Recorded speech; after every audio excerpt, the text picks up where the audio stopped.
when he fall in the well. Did you see Uncle Lou when he fall in the well? I said he fell so deep, thought he went straight to hell. Did you see Uncle Lou when he fall in the well? Whoa. Girls, we out doing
What we gonna do right here is go back, way back into time. DJ Sampler. Way out west, there lives this dame. She'll put any dancer oh to shame. If you want to watch her dance, want to watch her prance, get her in a circle, watch that lady dance. She got a west end move, she got a west end groove, she got a west end move, she got a west end groove. Take me and let me show how we does go. Cause when you come to West End, you might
Good afternoon, Bahamas. Good afternoon. Let's give people some time to get on. You know what to do when you get on. Share in your WhatsApp group, share on all your social platforms.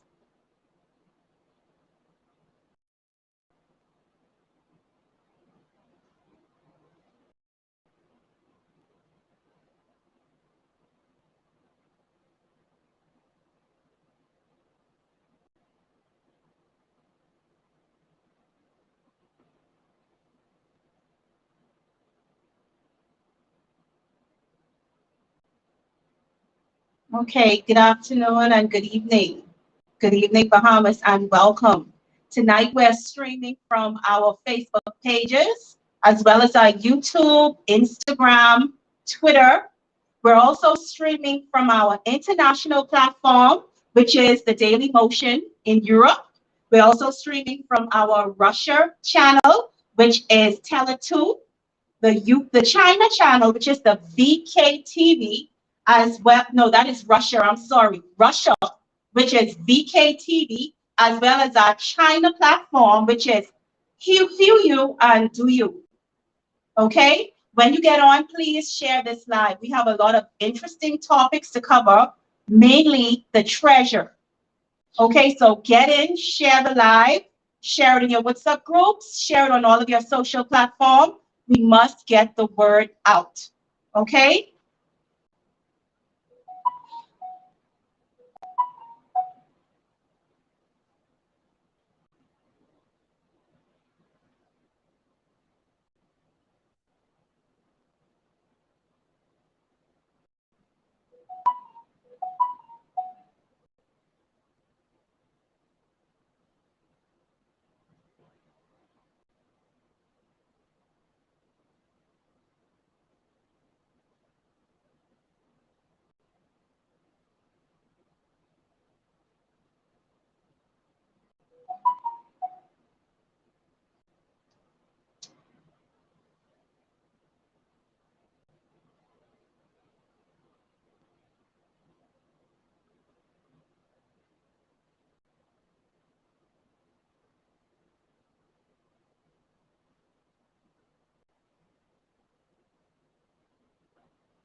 Once again, for everyone that is joining, good evening and welcome, welcome, welcome. Share the live, share it through your WhatsApp groups, Facebook pages, all of your social platforms. We're streaming live from Facebook, YouTube, Instagram, and Twitter, as well as our international platforms, Russia, China, and Europe.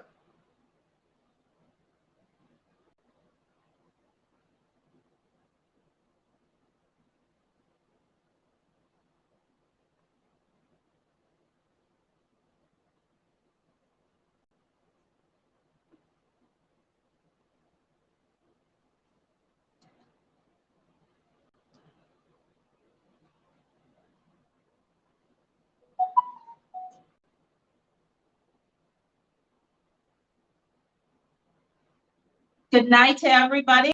I see Queen Ferguson, Darren Stubbs. Welcome, welcome, welcome. Sincere Delancey, Eddie Smith. Thank you for joining us. Thank you. Thank you for joining us, Celestine Nubol. Thank you for joining us, and thank you for always sharing the live. You are a part of the solution. Thank you for sharing the live. Crystal Butler, Miss Butler, welcome, welcome, welcome. Thank you for joining us. Karen DeMayo, thank you for joining us. Welcome, welcome, Bahamanessa, John Roll. Thank you for being here with us. You could have been anywhere else, but you decided to join in. Thank you, thank you, thank you. Good night, Shanique Missick, Miss Deborah Raming. Welcome. Thank you for joining us. We have a lot to cover this evening. The topic that everyone wants to know about, the billions of dollars of treasure. The billions. I think we're doing that a little injustice by saying billions. I would go as far as to saying trillions. Our seas are filled with trillions. Trillions. That's powerful. That's powerful. I can't wait for us to get into this information that Mr. Bean is going to share with us.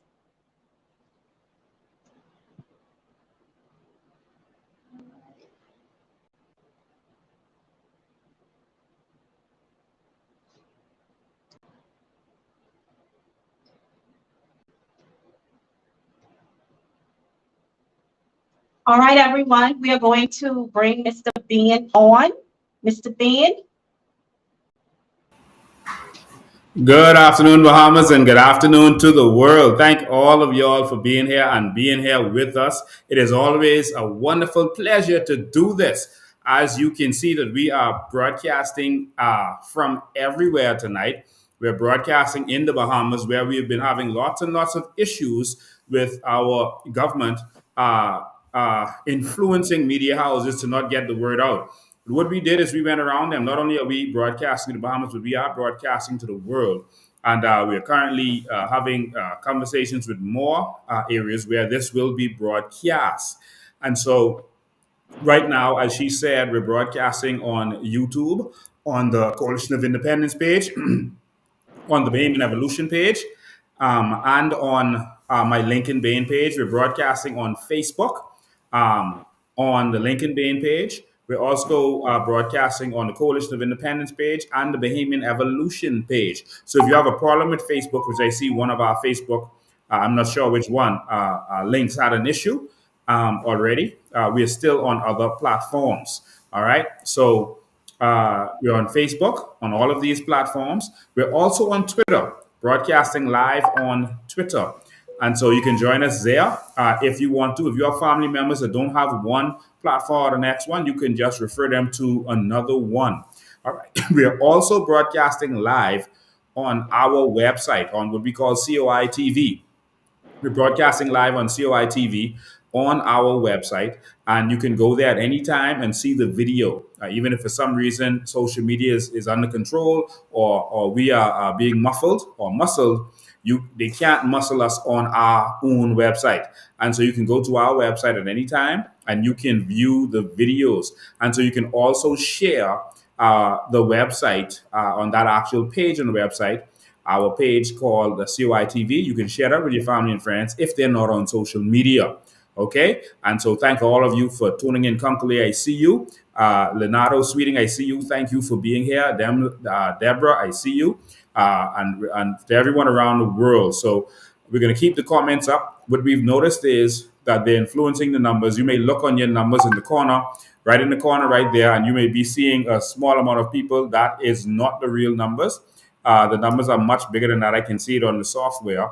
Last week, on Bahamian Evolution page alone, we had 18,000 viewers on the Bahamian Evolution page. And so the numbers you saw was very incorrect. That's where they're trying to tamper with the broadcast. But we have gotten out and we've bust out around the world. So don't mind those numbers that you're seeing. They are definitely not correct. We are also broadcasting, like she said, on other platforms like Daily Motion. And so we are on Daily Motion, which is another platform similar to YouTube. And so we're also in Europe. We're broadcasting on Tele2. So thank you to everyone on Tele2 who is broadcasting live with us and watching us live, to all of our friends in Europe and from around the world. Um, uh, we're also broadcasting on, in Russia, we're broadcasting on VKTV. And in China, we're on Huya and Duyo. All right. And so that's two different platforms. And so we want to thank all of you for tuning in. And we'll be on even more platforms next week. So we're going to be everywhere. We are going to be everywhere, ladies and gentlemen. So we want to thank all of you for tuning in as you always do. But we want you to spend the night with me and our chairman, Ms. Green, who because we got some information for y'all. We're going to talk about several things tonight. We're going to talk about several things, and some of those things are very disturbing. All right, some of those things are very disturbing. And we got bittersweet news for you about our treasure. Bittersweet news for you about our treasure. But before we get into our treasure, we wanted to talk about just briefly about the government and the deal that they just signed. We wanted to bring you up to date just quickly on that and get to talking um, about our treasure. We're going to show you some stuff. All right. We need to have a discussion about that because trillions of dollars worth of treasure was found. But again, we're not going to benefit at all. And this is a crime against humanity. And we got to fix this as a people. All right. Before we do that, I just briefly wanted to show you, a couple of things. Um, our government went to Los Angeles recently and signed into an agreement with 19 other nations, 20 nations signed, including our government. They signed onto an agreement basically to open our borders. And we're going to show you this in a minute. They signed on to an agreement to open our borders and to allow certain things to happen. And they did it for whatever reason they did it. We don't know. We don't know why they did it, but it seems to be for money because money was offered. And so, ladies and gentlemen, I want you to understand that our country, our nation, is in serious trouble. We are seriously concerned as to whether there's going to be something left for us in short order. We are seriously concerned about this. And so we are not fully concerned about what they signed. The biggest concern we have is that they came back and pretended like they didn't sign anything and like they were being pressured to do something. And that is what our government did. And that's what we had a problem with. Our prime minister stood up and said nations were trying to pressure them into signing some agreement, which he knows wasn't the truth. And so I'm going to show you right now this video of actually what was signed, and we're going to discuss it. I showed you our prime minister standing behind Biden before, and I showed you our prime minister sitting at the table with everyone else where they were doing this deal. And we are seriously concerned, deathly concerned. When I say deathly concerned, I mean we are deathly concerned about what they signed because Haiti is in turmoil. Haiti is in serious turmoil, and it seems to be spilling over to us and our country. And I don't think we're ready. Why? Not because of an immigration problem, but because of a corruption problem that we're having as a people. And so I'm about to show you something that seriously disturbs me. Let's discuss this. This declaration, we're transforming our approach to manage migration in the Americas. U.S. President Joe Biden, along with fellow leaders from the Western Hemisphere Friday, unveiled a new set of measures to confront the regional migration crisis, seeking to salvage an America's summit roiled by division. Los Angeles Declaration is built around four core pillars. First, stability and assistance, making sure communities that are welcoming refugees can afford to care for them, to educate them in their education, medical care, shelter, and job opportunities. Second, Uh, ladies, ladies and gentlemen, I don't know if you heard what I just heard. I don't know if you heard what I just heard, but I just heard him talking about providing finances for these nations.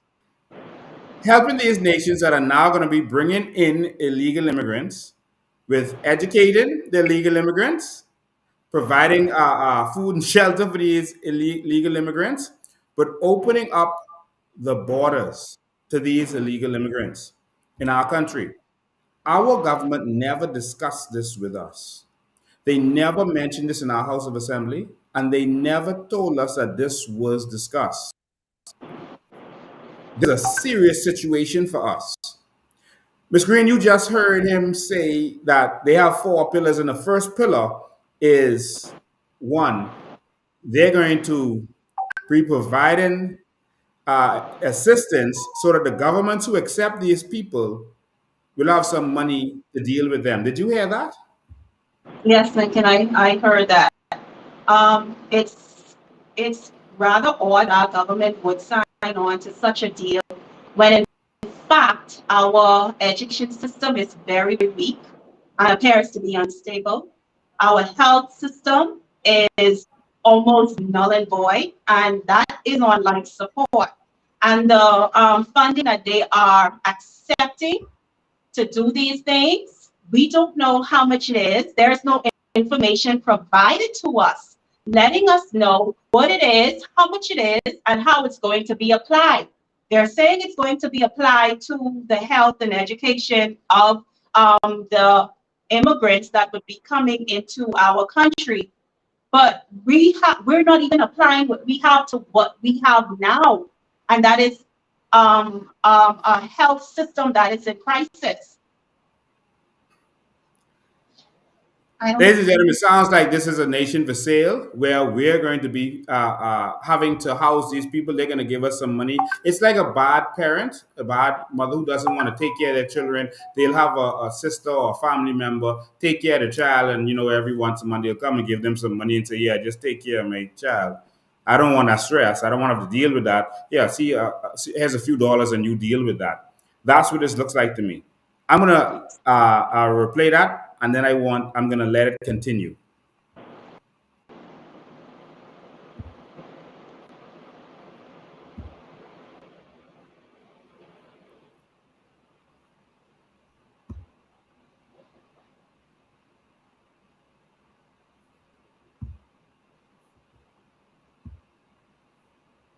Manager's Declaration is built around four core pillars. First, stability and assistance, making sure communities that are welcoming refugees can afford to care for them, to educate them, in their education, medical care, shelter, and job opportunities. Second, increase. He just said job opportunities for these immigrants. So I'm saying this because I want the Bahamas to realize what is about to happen. You're concerned now about certain people getting all the jobs, etc., and that you're battling for jobs. He just talked about job opportunities for these persons. And so this is going to another level, and this has not been discussed in our nation. And even though our prime minister was asked, he was asked, he was asked, sorry, he stated that they were trying to pressure him to do certain things. No one in the media asked him for details. No one asked him which nations were pressuring you. What is it that they were pressuring you with? What was said at the table? No one asked him real questions. But now we're hearing about job opportunities and everything else for these immigrants. Lincoln, and the amazing thing about this is we're not hearing this from our leadership. It seems like we're receiving secondhand information from international platforms, from other leaders of other countries. And I don't think that is fair to the Bahamian people. We are already a nation in crisis when it comes to employment, like I said, health, and our education system. Um, I think we really need to push for our Freedom of Information Act to be enacted because we are lost without information. Our leaders are going on these international platforms, signing deals on the behalf of the Bahamian people, and we know nothing about it. The only time we hear about the details of the information or contract or deal signed is when the international platform speaks about it. Wow, that's serious. I'm going to continue. First, stability and assistance. Making sure communities that are welcoming refugees can afford to care for them, to educate them in their education, medical care, shelter, and job opportunities. Second, increasing pathways for legal migration throughout the region, as well as protections for refugees. Third, working together to implement a more humane and coordinated border management system.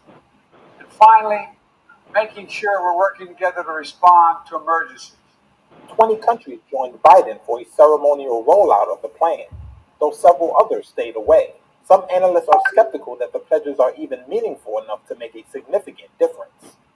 Just a day earlier, the same day the summit kicked off in Los Angeles, asylum seeking migrants from Central and South America arrived at the U.S. border on rafts after crossing the Rio Grande River in Texas, another example of the illegal migration crisis still plaguing the U.S. Meanwhile, in California, there was a partial boycott of the summit by leaders, including Mexico's president, to protest Washington's exclusion of leftist U.S. antagonists Cuba, Venezuela, and Nicaragua. The Biden administration, facing a record flow of illegal migrants at its southern border, pledged hundreds of millions of dollars in aid as part of a U.S.-led pact dubbed the Los Angeles Declaration, aimed at creating incentives for countries taking in large numbers of migrants and spreading responsibility across the region. The plan culminates a summit by Biden that was designed to reestablish U.S. influence among its southern neighbors, including a new economic partnership that appears to be a work in progress. Lincoln, I have a question before you go before you go Yes. further.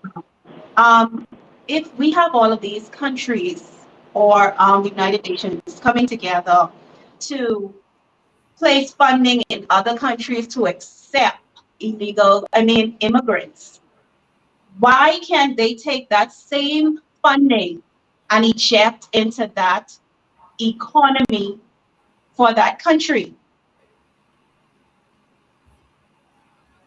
Can you say it one more time? I wasn't able to get you just now. Okay, so we have the United States or the United Nations talking about giving countries funding to take in migrants.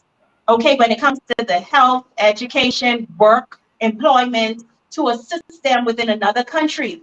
Why can't they inject that same funding within their country to assist the situation what's going on there?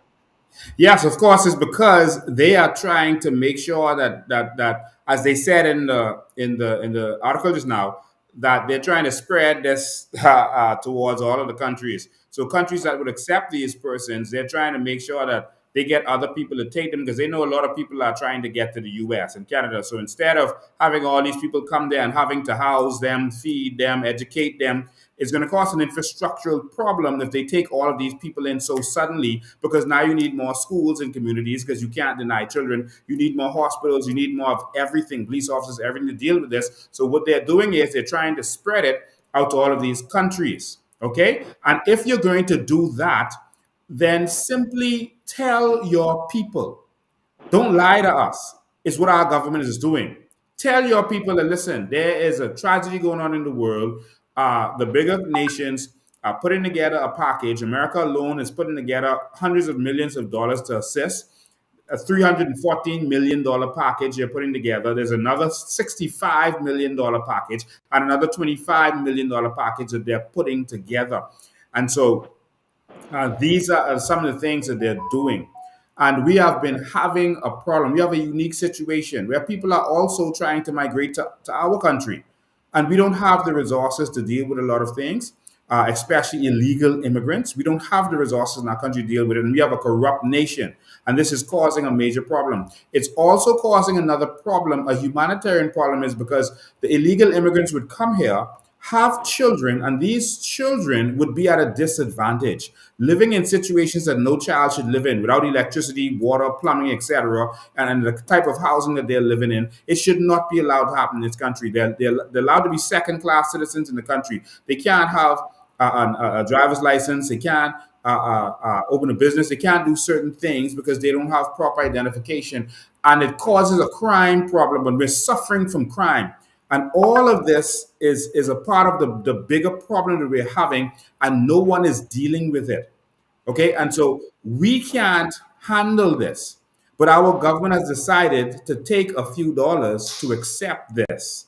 To accept this, it's corruption from the illegal immigrants who are paying off our government, and now it's more money coming from the north to say, "Listen, keep these people," and so they're being flooded with money. Our politicians are, and so their pockets are going to be fattened, and we are going to be the ones to suffer at the end of the day. Remember, they don't live in your communities. They live in their gated communities. Their children don't go to the schools your children go to. If they get sick, they're going to jump on a plane and go to the hospital. Whenever you hear of Hubert Ingram going to the hospital, he would jump on a plane. Brave Davis, same thing. He got COVID. He wasn't like you. He jumped on a plane. And so these people don't live in the same situations we live in. And so we need to deal with this. Just a couple of weeks ago, Lincoln, we were told that Princess Margaret Hospital is busting at the seams. And how are we able to take care of another nation with one hospital? Can you say it again one more time? Yes, I said just a couple of weeks ago, we were told that Princess Margaret Hospital is busting at the seams. How are we Yes, able to take care? How are we able to take care of migrants when we cannot foster health care to our own people? we can't. It, It's as it simple has to make sense. unless they're going to give us money to build new hospitals and build everything else that we need. We can't at this time. We can't. It is not doable for us. All Lincoln, right. I don't think any of our people would have a problem with the migration of any any nation, with the migration of any type of people, if it was being done properly. You know, persons are saying Bahamians are moving to Canada. Canada has a system set up. We're able to take persons in. They know who is in their country. Yeah. Like Mr. Bean said, we have a corruption problem. If we could have our country set up in a systematic way where we can bring in immigrants, we can help. But if we're not set up properly to take persons in, it doesn't make sense. We have to see that this is a problem. Yeah. And so we have also have persons on the inside of our country who were working against our country. We had certain activists who were going and bad mouthing our country, etc., to the international community. And so we have been fighting from within, and now we have certain pressures from without because our government is bending to this. And a lot of people, I hope you remember this. If you're Bahamian, you should remember what we experienced a few years ago, where we had some very well funded activists who were, I mean, basically, uh, they were going out there and lying on the Bahamas. You will remember this from just a few years ago that they went to the U.S. Senate and to other bodies. This is Louis Georges, a Haitian who has been given Bahamian citizenship, and Fred Smith, a well-known lawyer in this country. Paco Nunez is there also, and also Mr. Joseph Davel is there. Louis Georges has been encouraging illegal immigration and illegal migration for a very long time in this country, encouraging lawlessness in this country, and pretending that they're doing it for human rights. Okay, and so see here, they said yesterday human rights activists briefed the United States Senate on human rights violations. They're talking about us as a country. They said that we are violating human rights. This is a serious charge they made against our country that they believe are being committed under the government's new immigration policy. The president of Human Rights Association, Fred Smith, flew to Washington, D.C. With these other persons and said, according to a statement from the association, their organization was hosted by the Senate Committee on Foreign Relations at a panel discussion on the state of human rights in the Bahamas. Grand Bahama human rights members told the Senate that since November 2014, I want you to remember this. I want you to pay close attention to this. They said that since November 1st, 2014, the government has carried out mass immigration raids. That's a human rights violation because there were immigration raids. They said, and roadblocks in direct violation of fundamental rights enshrined in the Bahamas Constitution. So at this time, the government was going into shanty towns and looking for illegal immigrants. They weren't locking up persons who had papers or who were legal. But they went to the U.S. Senate and told the U.S. Senate, and this their words, they said that they told the U.S. Senate that the government has carried out mass immigration raids and roadblocks in direct violation of the fundamental rights enshrined in the Bahamas Constitution. So they are telling the international community that we were breaking our constitutional laws by locking up illegal immigrants and having roadblocks and road checks to find them. They also told of hundreds of cases of wrongful detention and illegal deportation. You see what they call it? Illegal, hundreds of cases of wrongful detention and illegal deportations. And a total breakdown of due process, they said, as well as numerous claims of physical and emotional abuse at the hands of law enforcement officers. Wow. So they said that the officers was abusing, physically and emotionally abusing these people. When the truth was, I've showed you the newspaper, the news story already, where when the immigration officers went to try to arrest these illegal immigrants, the immigration officers were being abused. The immigration officers were being assaulted. The immigration officers were being stopped. They had persons who of Haitian descent in the police force who were stopping immigration officers from doing what they're supposed to do. All right, so these kinds of things is what we have to deal with. And so once we get to a point where we are overwhelmed because now the government has signed on to a policy where we're going to flood our country with persons who are more aggressive than us and who are going to literally get to the point of overtaking us, I don't know where we go from there. But I know one thing. Bahamians have to stand up. And a clarion call is coming. A clarion call is coming. And so we just wanted to just brief you on that for a minute. We have to continue that conversation because that's not something that we can let go. We have to continue that conversation. But I'm afraid for our nation because we have corrupt leaders, a police force that is sold out. We have politicians that have sold out. And we have a people who are politically divided, that whatever their government does is wrong, they can make excuses and lie for them. And we have a people who are soft. And so we need change. And so we hope that we get this change sooner than later. And so we want to, you have any last words on that particular topic before we move on, Ms. Green? I have a lay in reference to that, but right now I am so excited to get into the trillions of dollars worth of treasure in our seas. Ladies and gentlemen,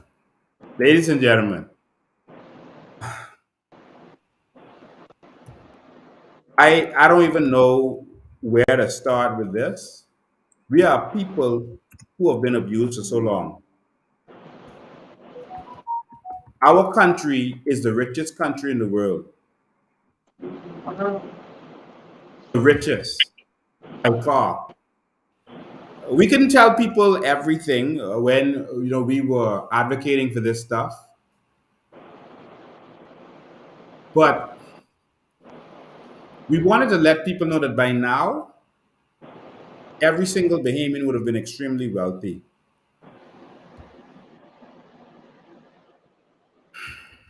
But they didn't listen. But I think more and more persons are ready to listen. How do you feel about that, Ms. Green? I think we had to go through this process, Lincoln. Everything happened, I think the way it was supposed to happen. I understand that as simple as telling persons that they can actually receive $100,000 a year. That was difficult for them to. They believe that they're not deserving of it, and they believe that it was impossible. Okay, right now you have U.S. citizens who are receiving tax return at the end of the year. Okay, we have natural resources. We have um, foreigners making so much money off of our resources. Why can Bahamians receive funding at the end of the year? Each Bahamian. We have to keep asking ourselves, why not? It's possible. Now look what is happening in our seas. We have we have the sand, the soil, the aragonite, now the treasure. This is something else, and so we're gonna have a discussion with this. We want you to sit with us. We want you to sit with us as we go through this. We're gonna show you a couple of videos because you deserve to see this. Bahamas, you must see this. International community that is here, you must see this. The Bahamas is the richest nation in the world, and we're Yes. being robbed blindly. But you're going to see it now. So, ladies and gentlemen, we just want to again show you this little clip, and then we're going to show you exactly what is going on in the Bahamas. We're actually going to pull up some documents also that is going to allow you to see the treasure that has been found in our country. If you're looking for entertainment and laughs, this one is not funny. You can go to some other live. But this is serious because you have a nation of people who are wealthy, but our government is giving it away. Watch this news article. Is of sunken treasure that has been at the bottom of the Atlantic Ocean for centuries. And it'll soon be on display for you to see. Local 10's Cody Weddle is in the newsroom to show us what all from the deep in the Bahamas. Yeah, it's many people's dream to find lost treasure, and that's exactly what happened in the Bahamas more than 350 years after a legendary shipwreck. Check out what they found: gold chains, emerald pendants, and coins. They're believed to come from the Nuestra Señora de las Maravillas, a ship that sank way back in 1656. Archaeologists believe the treasures were destined for aristocrats or maybe even royalty. The Maravilla sank off of Little Bahama. There were 650 people aboard when it collided with another ship in its fleet and sank. Only 45 people survived. Enthusiast and explorer Carl Allen had been searching for years with his company, Allen Exploration. And after all of that searching, they found those jewel-encrusted pendants, gold chains, and many priceless gems. And unlike previous discoveries from the shipwreck that were not reported, all of these findings will end up in a museum. The Bahamas Maritime Museum opens up to the public next Monday in Freeport, Bahamas. We have put a link on our website, local10.com, with more information about that special showing. Ladies and gentlemen, about 2 years ago, I told you what was going on. I told everyone in the Bahamas, before any of the newspapers started covering it, I explained to everyone what had happened. We have patriots everywhere, and our patriots had told us about a meeting that Carl Allen had with the Prime Minister on his yacht, the GG. And I explained to all of you from a live broadcast what was going on. I told you that he had come and he had originally wanted to take 20% and the government takes 80%. But by the time he finished meeting with these corrupt government officials, they said, no, let the government take 25% and you take 75%. And that was what the deal was. He didn't even come asking for that, I am told. And he began to search in 2020. And he started to find. And now, today, he is bragging about the treasure that he has found. Stories are all over the world covering what was found. CNN, Forbes, Bloomberg. Before him, many persons were finding treasure, but it wasn't documented because no one was really making serious deals with the government. Well, some people did, but a lot of people didn't make serious deals with the government. and they just came in and took treasure. One of our Aragonite miners told us that sometimes they would go down in the ship, and as they scoop, as they put the big scoop down to get the sand, they drop it down, sand would blow out, and then they would see treasure. One of them told us that he witnessed a treasure chest that was found, and it was taken straight out of the country. There was no record of it, just gone. Now this is gonna be 10 minutes. I want you to watch this. This is very important. Some serious information is in here about treasure that was found in our country and what has been going on, including the corruption. And this is from UNESCO. The UN was talking about our treasure. They had meetings on our treasure. The UNESCO feels that there are over 3 million sunken treasure ships in the world. They feel that many of them are right here in the Bahamas. They feel that there is more gold in the Bahama banks, more gold in the Bahama banks than there is in all of Spain.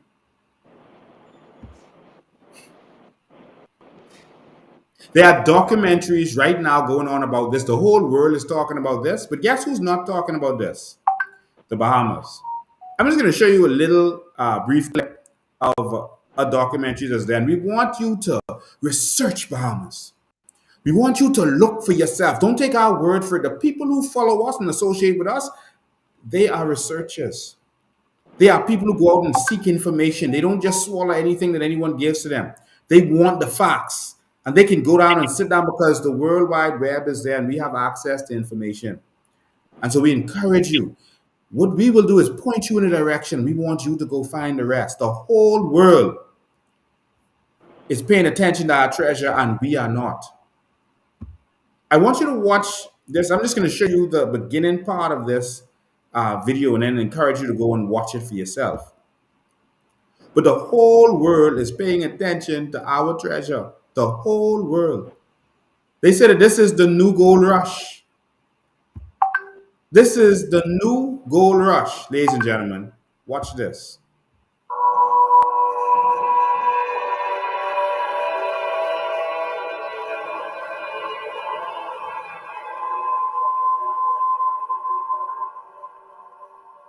Humankind's been around for thousands and thousands of years, and we've used ships to transport even to this day. 90% of the commerce in the world is transported by the oceans. Throughout the development of modern civilizations, despite the dangers, human beings have always crossed the oceans, taking their lives into their own hands. Until the mid-20th century, they didn't have very good ability to predict weather. And as a result, probably billions of dollars have been lost in the ocean just through shipping wealth on the oceans.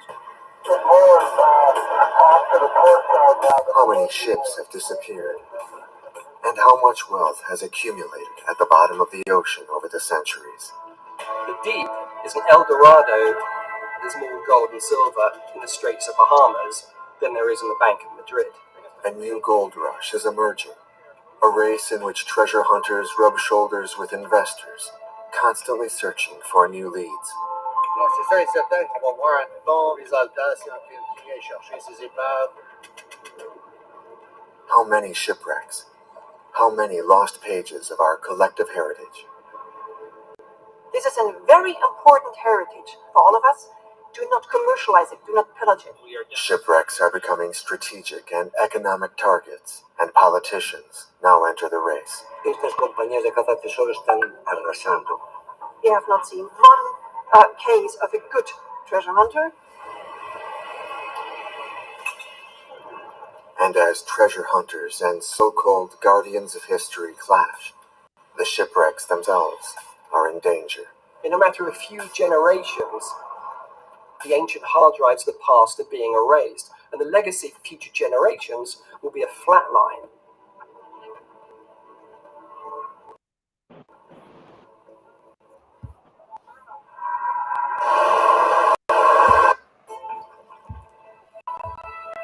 Ladies and gentlemen, I Offshore want you to records take show some from time to shipwrecks go and dating back watch this for yourself. You're gonna stuff that's really interesting there. You're gonna find some stuff that's gonna blow your mind. Did you hear them say it? See, this is not something that you're gonna see on TV in our country, but you heard them. It is the new gold rush, like the wild, wild west. They've been doing this for years, though. I'm gonna show you the documentation, but I want you to take 10 minutes. Some of you would take 10 minutes wasting some other time. I want you to listen to this Bahamian professor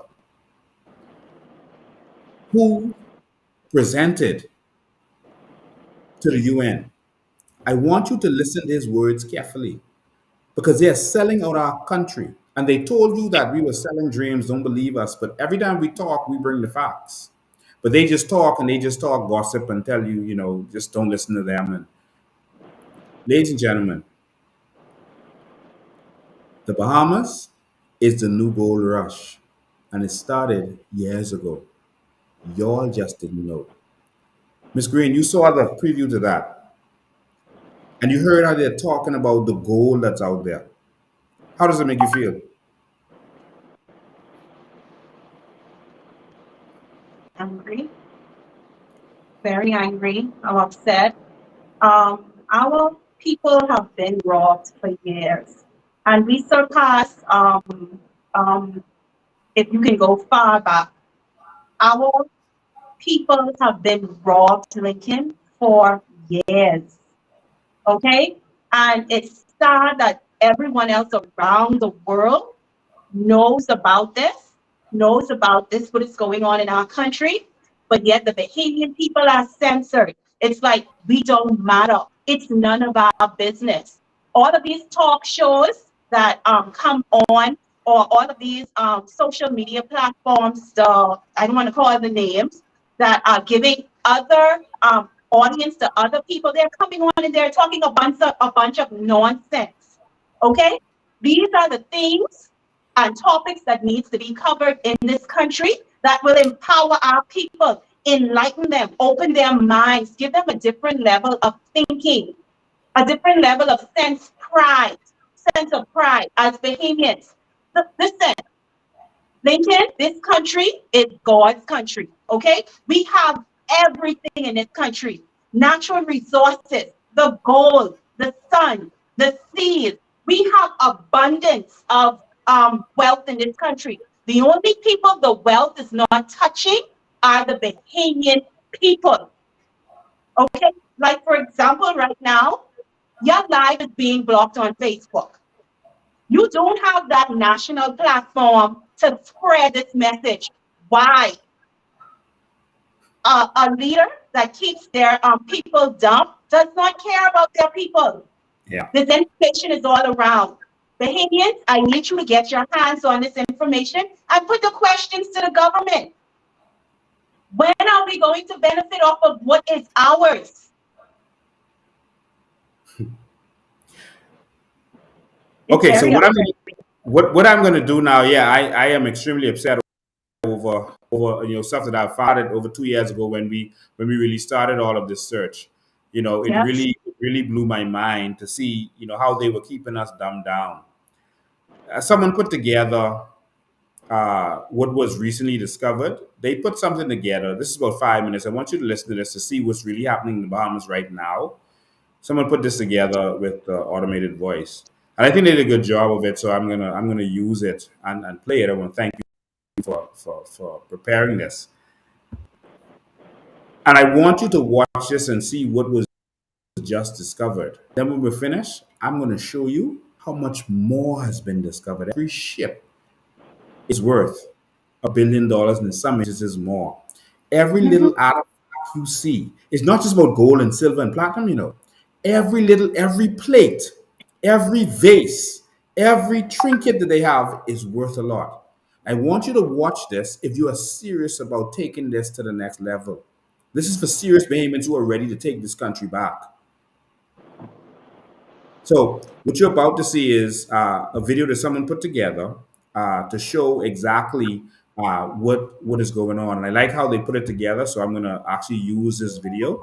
in order to do that. And I thank them for taking the time to do this. And more Bahamians need to set out to actually do this. So, ladies and gentlemen, it's 5 minutes. Talk about a find. A treasure trove of jewels, medallions and historic artifacts has been uncovered in the Bahamas that date back to the legendary 17th century Maravillas shipwreck, and the public is about to get a look at it. Nuestra Señora de las Maravillas, Our Lady of Wonders, a two-deck Spanish galleon, sank on May 4, 1656, off the Little Bahama Bank in the northern Bahamas on a trip to Seville from Cuba. It had been carrying numerous treasures of both royal tax and private property. The 891-ton ship went down after colliding with its fleet flagship. It struck a reef 30 minutes later, and ultimately sank. The remains of the vessel were scattered for several miles across the ocean, with no significant portion of the ship left behind. For more than 360 years, archaeologists and adventurers have attempted to locate the debris that was lost in the wreckage. And while much of the treasure, an estimated 3.5 million pieces, out of 8, was salvaged between 1656 and the early 1990s, modern-day technology such as high-resolution magnetometers, enhanced GPS and metal detecting has allowed Allen Exploration to bring to the surface riches beyond one's imagination.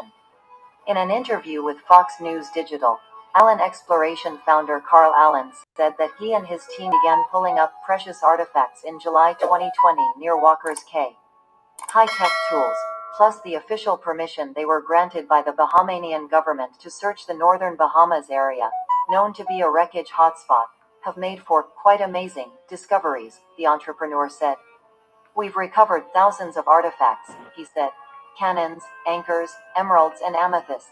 We're up to about 3,000 silver coins and 25 gold coins, he said.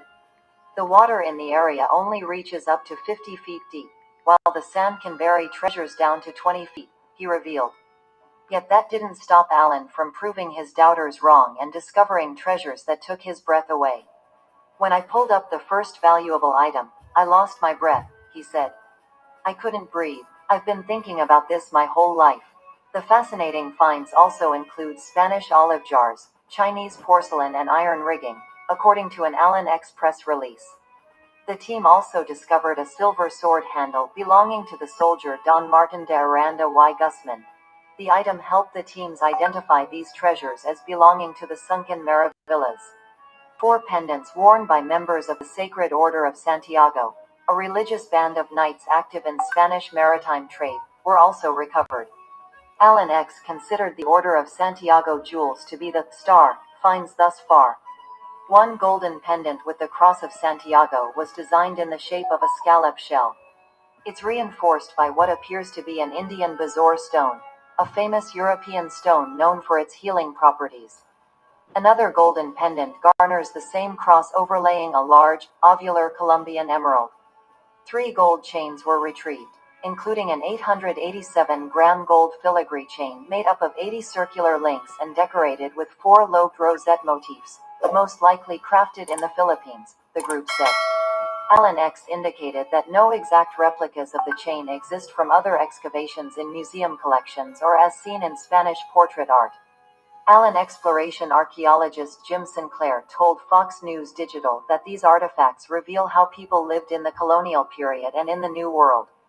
As an archaeologist of 40 years, and as an original explorer of iconic wrecks such as the Titanic, Sinclair said a recovery like the Maravillas reflects an amazing leap in technology.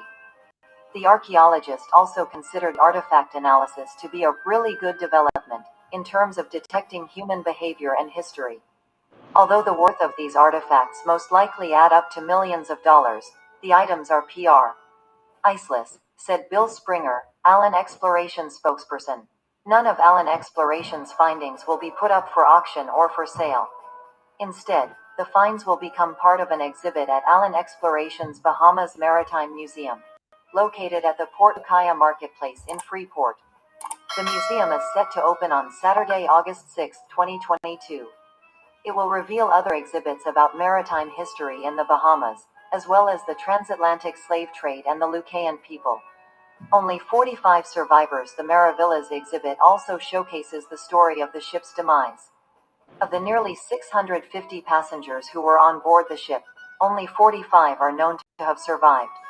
No human remains have been located. The shipwreck was a tremendous blow, Allen explained, since Spain at the time was struggling financially and the boat was jam-packed with valuables. It was one of the largest treasure ships to have ever left the Indies, which is why Allen said he expects more artifacts to be uncovered still. The mother lode has yet to be discovered, he indicated, and when it is, he said the hull would be extremely valuable. The manifest usually on these old ships, a lot of times, it was only about half of what was on the ship because there was so much contraband, he said. So, that's what's exciting. Along with launching the museum, Allen is furthering his passion for discovery and education by developing underwater archaeology programs for Bahamian kids. The big problem is, the debris is not going to stay there forever, he said. And it's a kind of shipwreck. So, I created a path for other people to do this, and I welcome it. Talk about a find, a treasure trove of...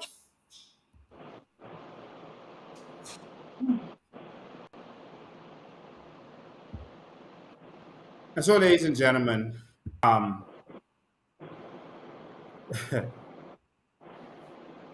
what you just heard was that there is a treasure trove of treasure in our nation. A treasure trove of treasure in our nation. Someone was able to come here, make a deal with some politicians, and now what is ours is theirs, and they're talking some nonsense about putting some stuff in a museum. But the problem is, yes, they're putting it in a museum, but it's still theirs. So, in other words, that's like someone coming in your house, finding stuff in your house, and say, "Hey, I taking this. I found some money in your house. I'm taking it, but I can let you keep it in your house, eh? But you can't use this. Only me can use this." That's exactly what's happening here. Lincoln, with all of the resources that this country has, and I always just call our natural resources the nation's currency. There would be no need for a high increase of taxes or taxes, period, if our government would just monetize our natural resources, open a sovereign wealth fund, take into account all we have, enact a Freedom of Information Act, and be fair. Okay, we don't have to benefit directly from our resources if our government was applying it to our infrastructure and our service sectors. Okay, We broke. when I was watching that video, Lincoln, my stomach was turning. We're My billions of stomach was dollars in turning. debt. Your stomach was turning. I was so upset. I was sitting here just. But notice, they're not really talking about it, but they're signing deals every day to sell this nation out. And we're just sitting back and saying, oh, the government is doing a good job because they got rid of COVID, the COVID protocol. So we love our government because there's no more COVID protocol. So, yes, we still have to wear a mask, but we love them because there's no more COVID protocols, even though they are COVID protocols. And so recently, they was in front of this new museum. And what I want y'all to notice in this, before I let y'all hear what the UN now knows about our corrupt nation, the thing, the thing I have a problem with what you're looking at now is that the persons in this picture with the biggest smiles is the two prime ministers who sold us out. The only persons you could see teeth from in this is Dr. Minnis, who made the original deal with Miss Allen, and Brave Davis. Who closed the deal? Look at all the teeth. Why are they Well, smiling better than everybody else? Is it because they straight? And so this man was able to come in our waters and they found gold change and so much other stuff. I mean, that was right there for us. While our people, Lincoln, fight for their political party to get in just so they could get a $5,000 contract. Being distracted by the real value of this country. Yes, the crown land belongs to you. We're not going to stop coming after that. The aragonite, the sand, the salt. Lincoln, I think if our leaders could have harnessed the sun, they would have sell our sun to another nation. Yeah. If they could have harnessed the sun, they would have sell our sun. Well, we got a 10-minute video that's worth watching. And this is where a report went to the UN from a Bahamian you're gonna see. And it showed about the corruption and how files just went missing. That persons were given licenses for treasure and they were hunting, but they never told you about this. You never knew that they found treasure. They found $1.6 billion worth of treasure in 1986. They found treasure in our country and the money went, we have no idea. They had many deals where treasure was found and then the files was missing or they lied about what was found, etc. And there was no oversight, nothing. We should not be a poor nation, but we are busy being distracted by politicians and their dirty tricks.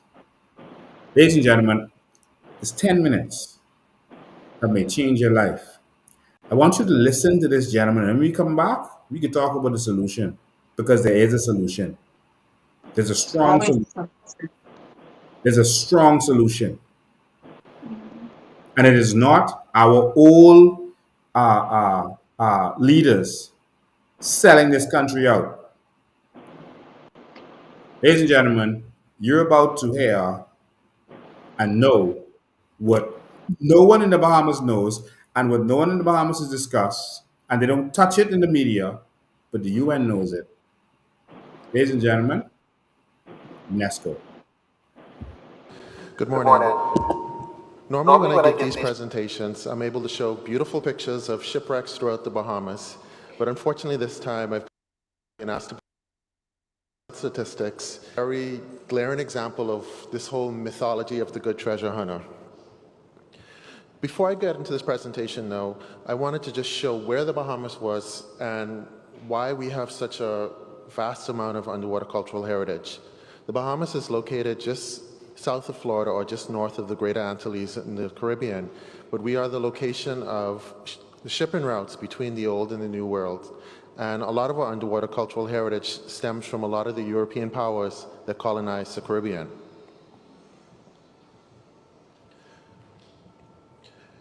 From 1972 to 1999, the government of the Bahamas actually issued 71 permits for the search and recovery of shipwrecks. However, in 1999, a moratorium was put in place to stop this, and this moratorium is still in existence today. Although I'm going to show all of the permits issued, I'm only going to highlight a couple of them, because if I talked about every permit, we would be here all day. The first permit that we actually have data for was issued in 1972, and this is a treasure hunter most countries in the Caribbean are very familiar with, Bob Marks. He recovered a plethora of treasures and other items from the Bahamas, very few of which he actually turned over to the Bahamas. Unfortunately, in 1974, his permit was fortunately, it was canceled with a whole range of stories between both parties of corruption, lies, deceit, and so forth.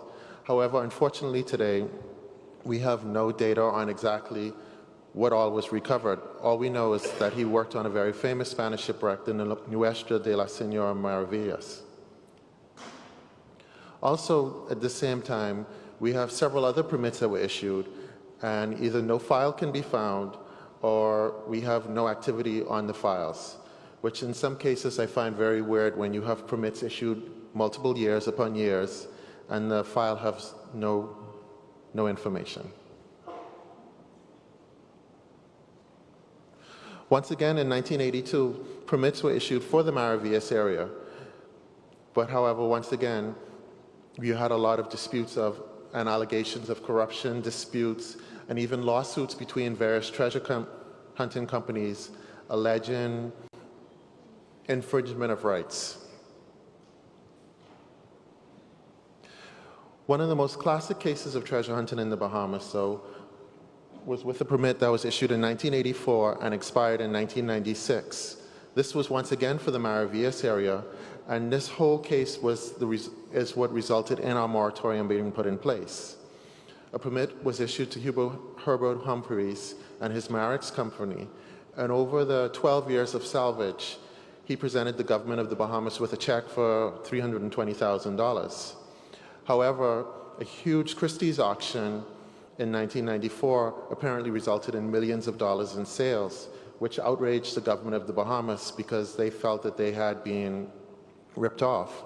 So at that point, they issued a moratorium and no more new permits were issued. However, they allowed existing permits to continue.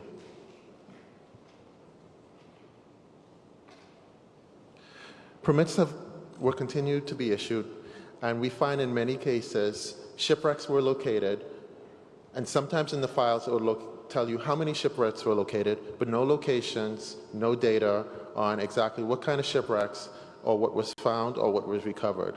Many times in the government files it says artifacts are divided, but in my investigations can't find what artifacts were divided, where they were divided, or where they're located. And to this date, we still don't know where these artifacts are. We have one case in the Bahamas where we have two cases in the Bahamas during this time where permits were actually issued to archaeological firms or archaeological groups. One is the Texas A&M institution in the United States, and they actually excavated one of the oldest shipwrecks in the New World, and we have extensive data on that shipwreck. Another license was issued to a company out of Florida, which carries a bad name, but they actually do good work. It's the Mel Fisher Maritime Heritage Institute. While they do carry the name of Mel Fisher, one of the more infamous treasure hunters in Florida, the work done by this institution is top-notch, and the reports from this shipwreck details every artifact found. We can account for everything that is being discovered, and everything has been conserved in labs. However, in the investigations, I could find also cases of artifacts, but no reports. Items recovered, but no permits issued.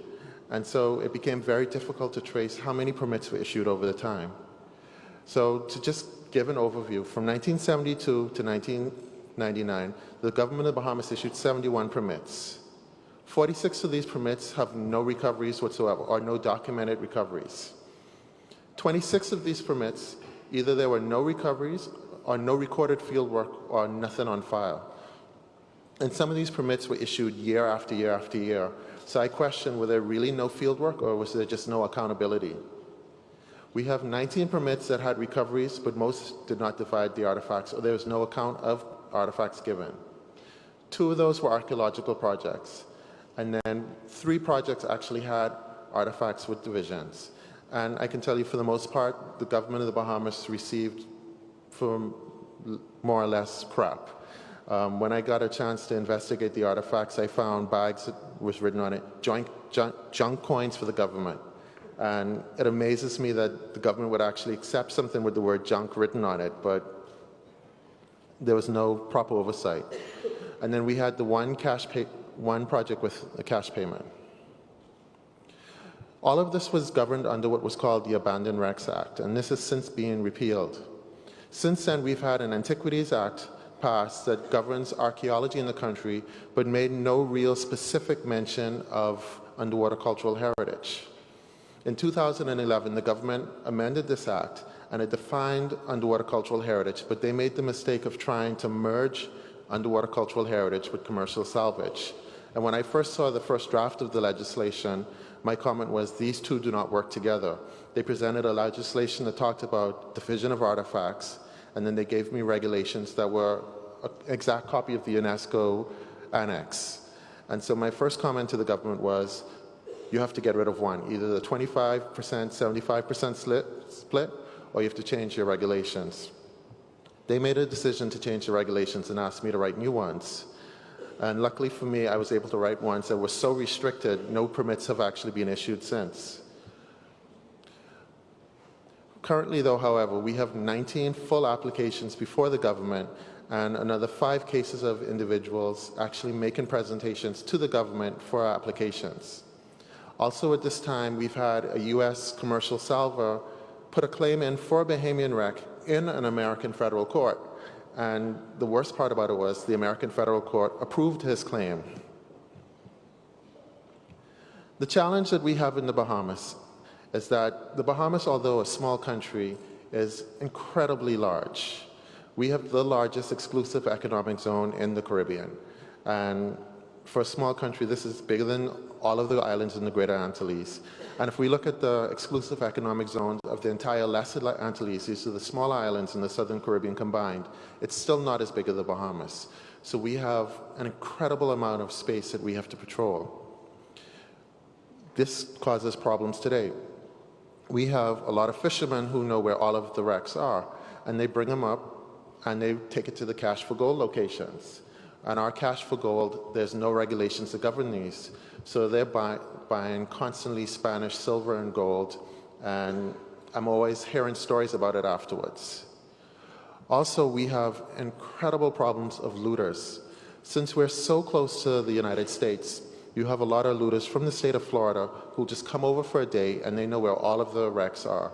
And the picture I show here is it's a picture of a melted gold, I don't know what else to describe it as, but that was looted off of a known wreck off of Grand Bahama.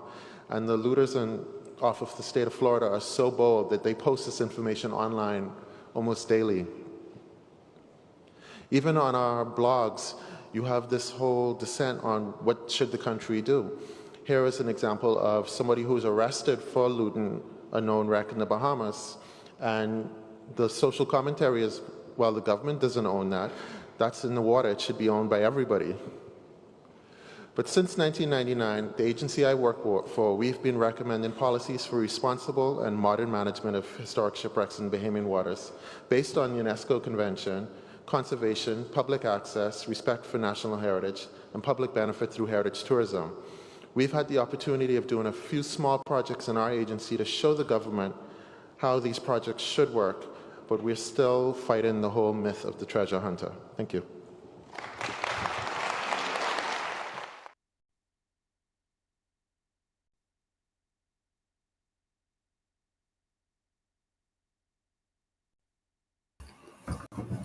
Ladies and gentlemen, I don't know about you, but I need y'all to tell us how y'all feel about what y'all just heard.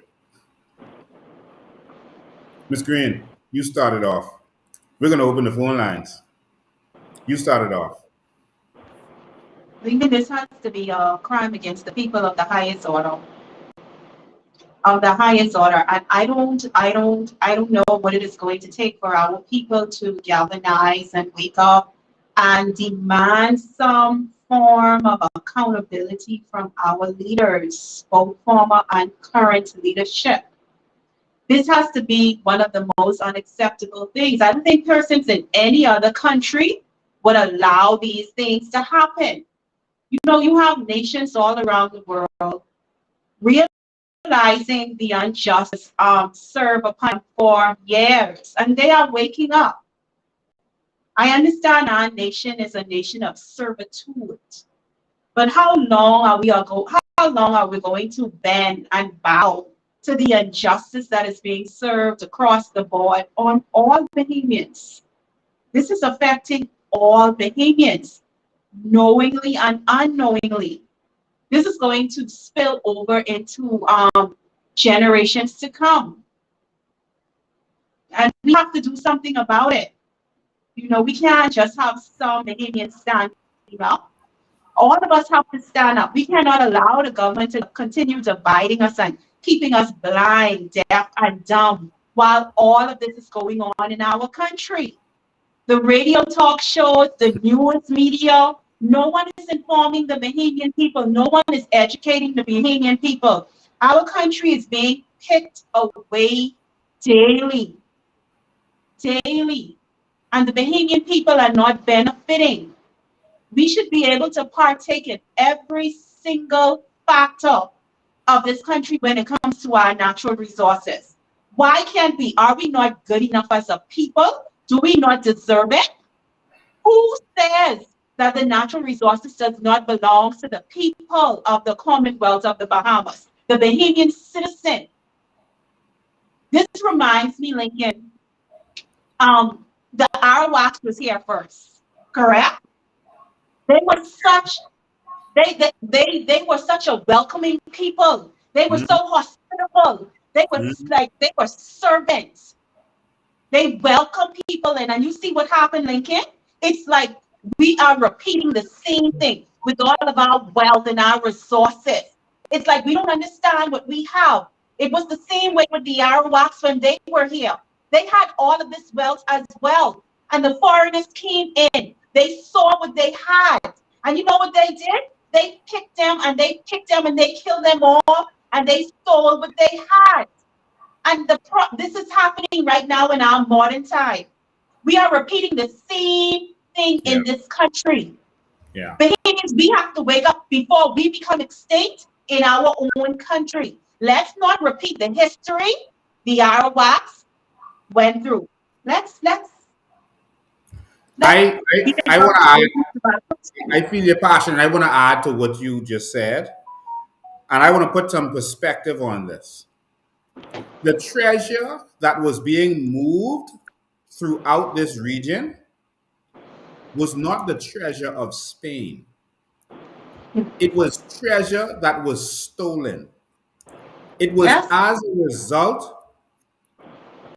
of murder, genocide, pillage and plunder, and slavery. Some people were murdered in order for Spain to get that treasure on their boats. Some people were taken advantage of. Their land was just taken. They were killed. They were raped. They were beaten and tortured and enslaved. The foreigners came with a friendly face and a smile and said, "Oh, that little thing you have there, where do you find that? What's that?" And the thing that caused them to give it up is because they didn't know the value of it. Exactly. To them, that was just some colored rock. That was some colored stone. And they did not know the value of it all over South America. They didn't know. So they said, "What? You want this? This little thing? Oh, we can show you where that is. There's a whole mountain full of it." And they showed them where it was. And guess what? The foreigner wasn't the one doing the work. They enslaved them and made them take that gold and silver and platinum up and take it to the ships. And they beat them and killed them. As these people fought and fought and fought. They wasn't fighting for their nation. They was fighting for their freedom. They was fighting for their children. Like, why are you for killing us over rocks? It's because they didn't know the value of what was theirs. And there's no poverty like a man who doesn't know the value of what he has. And that is the story of the Bahamas. Lincoln, you know what is so crazy? Do you know what is so crazy? I don't know if our people are listening, but our leader said that he is not going to allow the people to benefit from their natural resources. This was sad. This was sad, Bahamians. It's like we are repeating history within these archipelago. We are repeating the same history in this modern times. Bahamians are subservients. We are a people of servitude. We are welcoming people. It's the same thing with the Arawaks. We're repeating the same thing. When are we going to wake up? We have to fight for our survival in this country. Yes, we do. And I said all that to say that this gold and this treasure doesn't belong to Spain. It belonged to the people who were slaves. And it belonged to the people who were the so-called Indians, who had to go through this torture. It belonged to them. And so that treasure that's there waiting for you, the treasure that was left there, you heard the man say, he says, more treasure in the Bahama banks than in the banks. There's more treasure here. That was left by fate for us. We have to go and reap it. That is our reparations. That is our reparations for the murder, enslavement, rape, robbery, pillage, and plunder that we have suffered. It is now ours. And while they have spent all of theirs and it's gone, ours is sitting right on the ocean floor, preserved, waiting for us. There's so much treasure. The other day they found some treasure, a treasure ship, worth over $1 billion, and in it they found some wine in wine bottles that has aged like you can't imagine on the ocean floor. That has aged. This wine is so valuable now that it is mind blowing. There is so much treasure. And all we want is a sovereign wealth fund for us to benefit from it. That's all. That's too much to ask. But we have our smiling puppets, our puppets in pictures smiling ear to ear with these people, smiling ear to ear while they are selling us out, smiling ear to ear while we get nothing. And this is what the Bahamian people keep putting up with. Why, Now, Lincoln, go ahead. while they think that an outside pump is an upgrade, our streets are dirty. We have families that can't even afford simple surgeries. Our country is suffering, but we decide to put politicians, parties before ourselves. We put politicians and parties before our families and before our children to come. They're living off the wealth of this country. And we celebrate we celebrate some weird things in this country, Lincoln, as a form of success and improvement of a country. Yeah. Yeah. And so I want to make this clarion call to anyone who would listen. Per capita, we in the Bahamas have more seamen and divers than any nation in the world. We know more about the sea than any nation in the world. Why aren't we billionaires? Y'all are going in there looking for fish that's worth a couple dollars when there's trillions of dollars in treasure sitting right there on the ocean floor and y'all are sailing over it every day not knowing what to do with it. You find a little vase or a little old looking plate, don't throw that away. Don't just put it in your house. That is worth more than your house. You find an old spoon or fork or an old gem, that may be worth more than your house. And I'm calling on Bahamians to now rise up. We are the Marine Kingdom. We are the Marine Kingdom, and our wealth is in the waters. And I'm calling on our fishermen to unite and our people to come together. Our wealth is in the water. Go and retrieve our wealth. It reminds me of a story where the Christ sent Peter, into the water to get.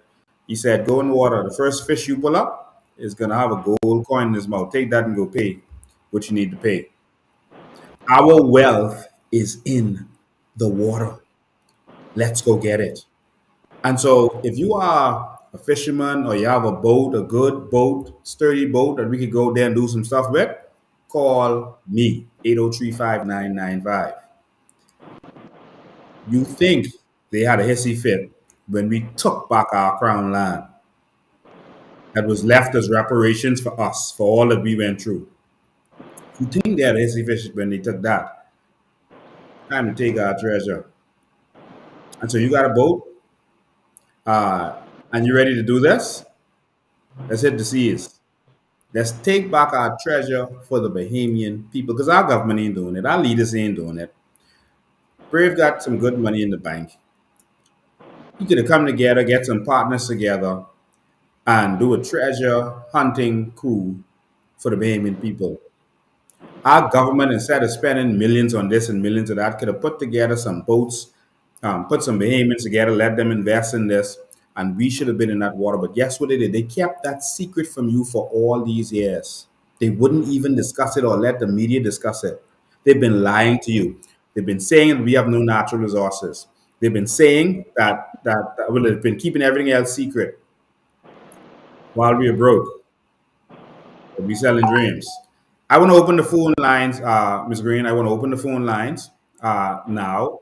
And I want people to call in and if they have questions or if they want to say something, how do you feel about this? Let's talk. Let's talk. How do you feel about what is going on? How do you feel about what you're hearing? The phone lines are open. You can call. Call, WhatsApp call, please. WhatsApp call that number so we can keep it on the World Wide Web. WhatsApp Many call that. Bahamian citizens who choose not to stand up and address this issue, what they are saying is that the way that this country is being run is good enough for their kids. This is good enough for their children. This Wow. is our inheritance we're looking at, and we're just spitting it away. We're Wow. spitting it away. There are so many countries around the world that would kill to have what we have. Good morning. Wow. Wow. That's stressful just to think about it. It is. And I have a document that I'm going to show you. And again, guys, y'all can call in at any time. 803-5995 is the number. I'm going to share my screen again because I have a document that I want to show you. We have some documents about this treasure. All right, we have some documents that shows the whole breakdown, and we're going to put this document on our website right next to this video. So you can go to our website on COI TV page, and anytime we do a live, you're going to see the documents and the evidence about it right there. All right, you're going to see it right there. And so we're going to continue to do that on a weekly basis. All right, but I want to pull up a document. I'm sorry, I have to go and retrieve it first. I want to pull up a document for you. Let me go document out. And this document is an important document because it actually highlights, and we're going to put it on the website, but it highlights, it was put together by the same gentleman, and it highlights everything. It highlights all of the deals that were made. It highlights everywhere that treasure had gone, the people who got their permits, all of the permits that was given out while we got nothing. This is an interesting document. Let me see if I can pull it up for you. Yeah, I'm going to pull it up for you now.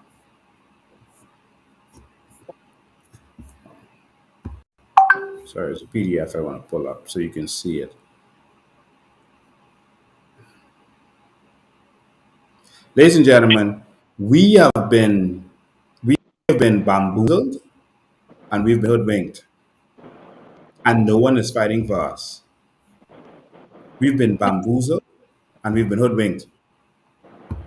Lincoln, you can see now why they try to distract us with things that are so new to resolving issues in our country. They're trying to destabilize our country with all of this illegal migration, as well as I don't know, they're trying to destabilize our country. They're trying to keep us busy. They want us to fight amongst each other. They want I think they want a civil war. They want our people to move out of this country. Then I think they want to just slide in and they just want to pick us apart. This country is a gold mine. And if Bahamians don't come together and demand our government be accountable to us and to pay for crimes, there's not going to be a Bahamas left for Bahamians. Wow. And that's the extremely sad part about this whole thing. There ain't gonna be nothing left if we don't take this serious. We got a call coming in. Let's take this call before I actually start going through this document to y'all. Good afternoon and welcome. Yes, good evening, Mr. Bain. Good evening. And Charlotte, good evening. Listen, man, boy, listen, I'm very disturbed as a Bahamian listening to the gentleman doing this presentation. I feel that what should happen, a commission of inquiry should be called to look into the matters from 1974 to the present time, because based on what he's saying, it's obvious a lot of corruption and underhand work was happening. And with the commission of inquiry, they would call certain people internationally and locally, and they would have to answer some questions. Yeah. Yeah. I 100% agree, and we're going to definitely call for a commission of inquiry on that. We're definitely going to call for a commission of inquiry. And listen, time for us to get in some boats and go there and take what's ours, man. That's the most important thing. We got to get out there on those boats and get our treasure back. I agree with you now. I agree with you. But then a lot of stuff that was taken already, I think we could get some of that back too. Yes. It ain't too late for that. Yeah. You know, so we can look at both. We can look at both, avenues. But it's mind-boggling. I mean, it's unbelievable that our people would have been treated in this manner. Wow. All right, thank you for calling, man.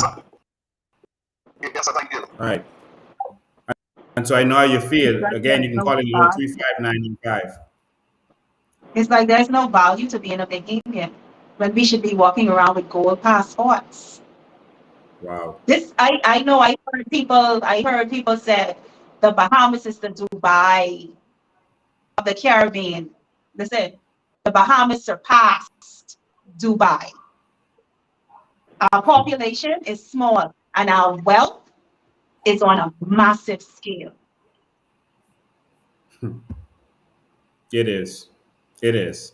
It truly is. All right. So I have a document I'm going to show you in a second. Let me pull this up for you. Here it is. This document here is what the gentleman put together. This document actually, this shows the rape and robbery of our country. This shows how everything that went through this hemisphere had to come to our country because of how the shipping routes are. Much of the gold was stored in Cuba, but when they was ready to take it back to Spain, they had to pass through the Bahamas in order to do that. And so many of them were shipwrecked. And so our waters are full of treasure. They didn't teach you about this. They kept this secret. So again, he talked about from 1972 to 1999, they were issuing out permits. 71 permits for the search and recovery of shipwreck was issued. All right. And between that period of time, 71 permits were issued. And of course, we got little to nothing from it. And so you can see all of these different, we're going to put the document there for you so that you can actually see what transpired. But if you look at this document, you are actually going to see everywhere where they had the permit. So on this page, you can see that in 1972 to 1974, this company had an area in the little Bahama Bank, and it was the first recoveries from the maravillas, including gold, bullion, silver, bars, gold and silver coins, emerald, and jewels. Emeralds and jewelry. It was Bob Marks. It says known corruption on both sides. That means corruption in terms of our government and corruption in terms of the person who was doing it.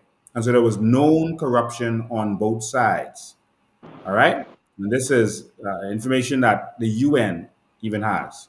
So in 1978 to 1983, Manawaki, all right, no file can be found as to the treasures they found in Manawaki.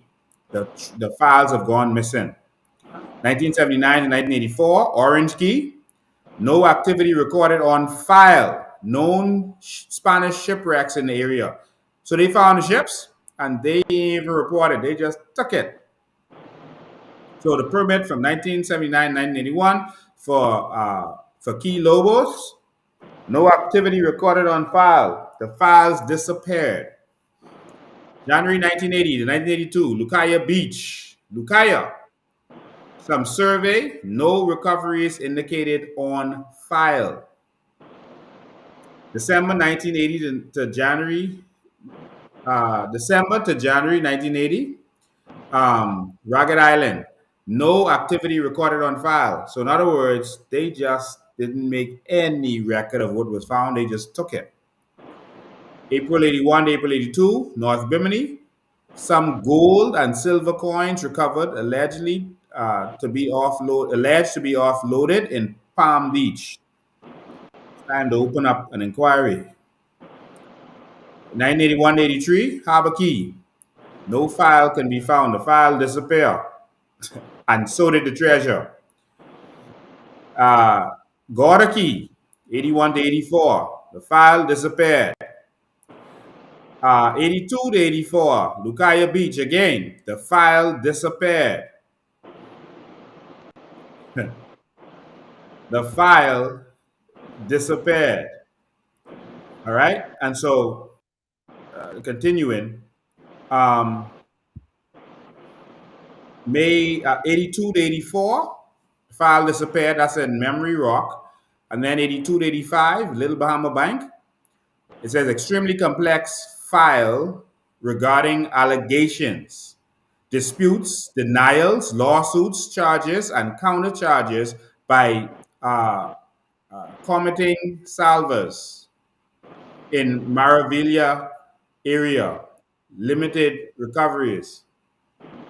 And so this one was so scandalous that it was mind-blowing. Guess what? Not one of these was in the news. No, not one. You never even heard of this. While they were getting permits, we didn't even know that there was permits to get. We continue. In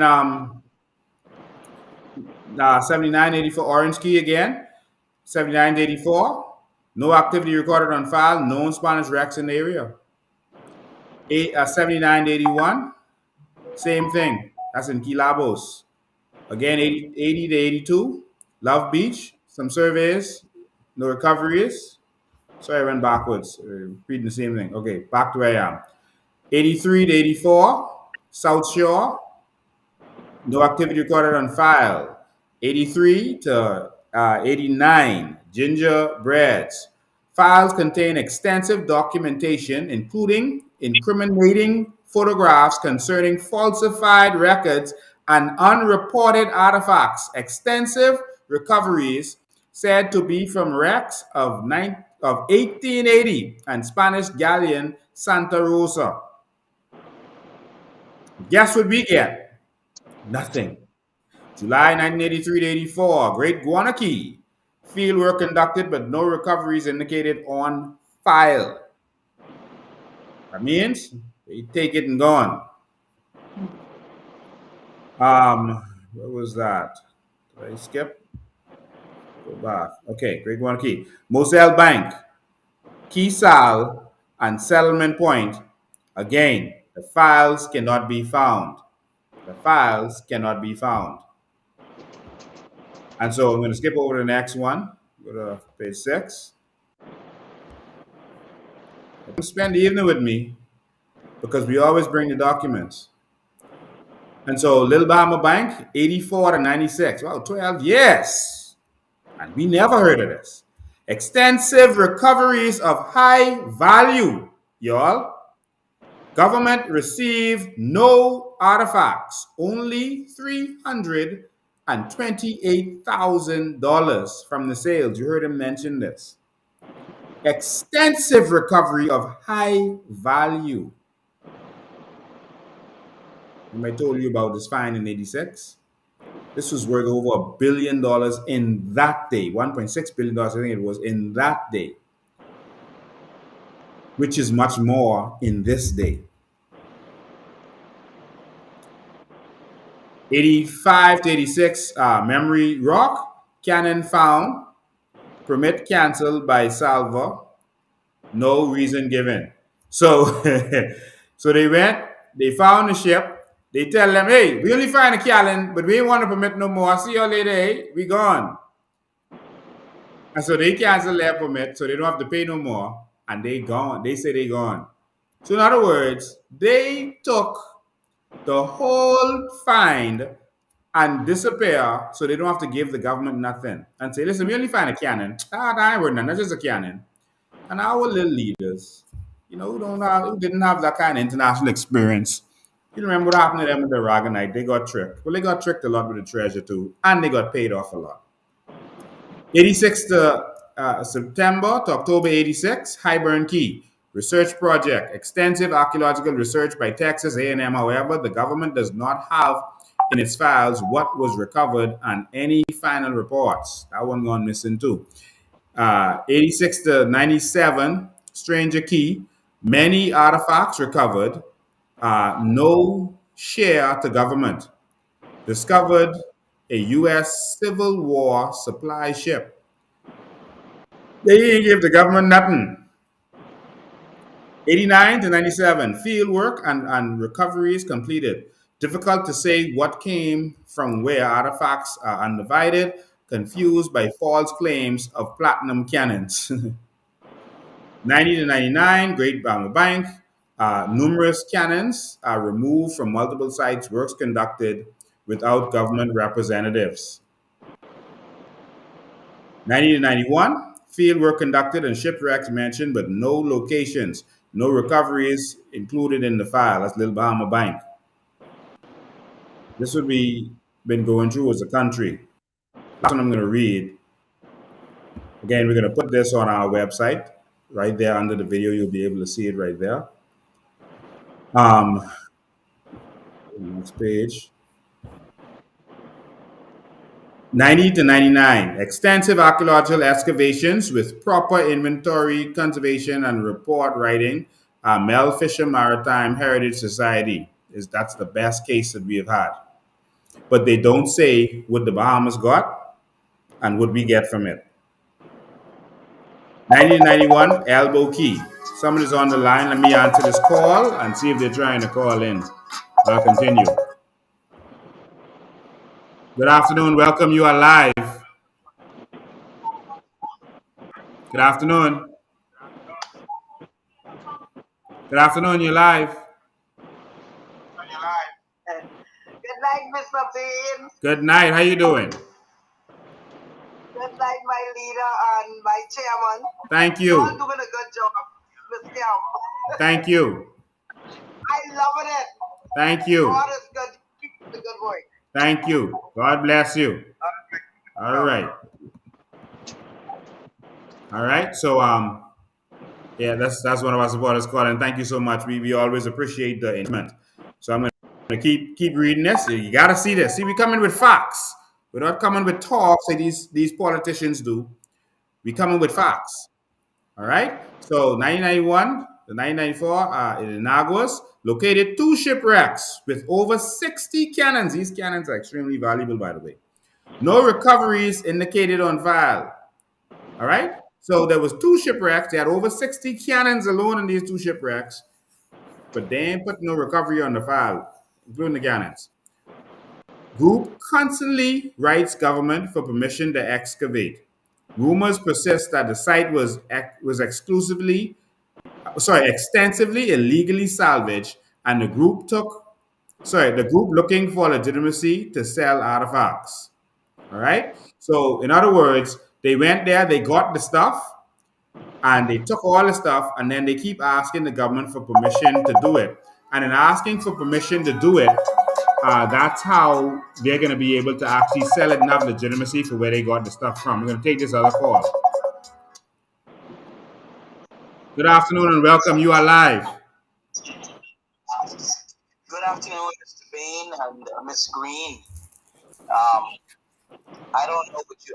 I know this is totally sickening. To think about what's been happening to our country. I mean, God has given us so much, and yet our government refuses to share with the Bahamian people. How many Bahamians are suffering today? Yep. How many Bahamians in Grand Bahamas suffering like you don't even understand today? All over the Bahamas, Bahamians are suffering with no end in sight. But I want to salute you, Mr. President.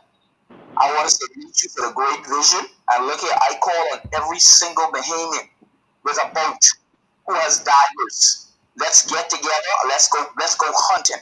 Go get the treasure that belongs to the Bahamian people, man. Enough is enough of this. Well, now we can see who's serious because I don't do talk, I do action. And so if they serious, we actually know where some of the treasure is, and we're willing to go if Bahamians are willing to participate. We actually know. We know where it is. You know, I don't open my mouth until I know and have all the facts. And so if they are Bahamians ready, we ready. I'm just calling on every Bahamian with a boat, with a heart, to go get our treasure. I mean, you can't make it no easier than that. We have it right there sitting. Other people have come, they've taken the treasure, and they went running.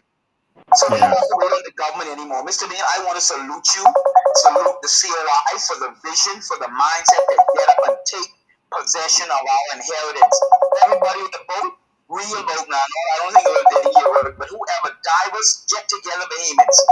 We don't have to be broke anymore. Awesome job. Thank you. God bless you. All right. All right. We have another call. We're going to go straight to it. Okay, let's see if we can get that. Start ringing. The caller, you may have to call back. It's not going through. Caller, you can call right back. We were trying to answer, but it wasn't going through on the phone. It was going through on the computer.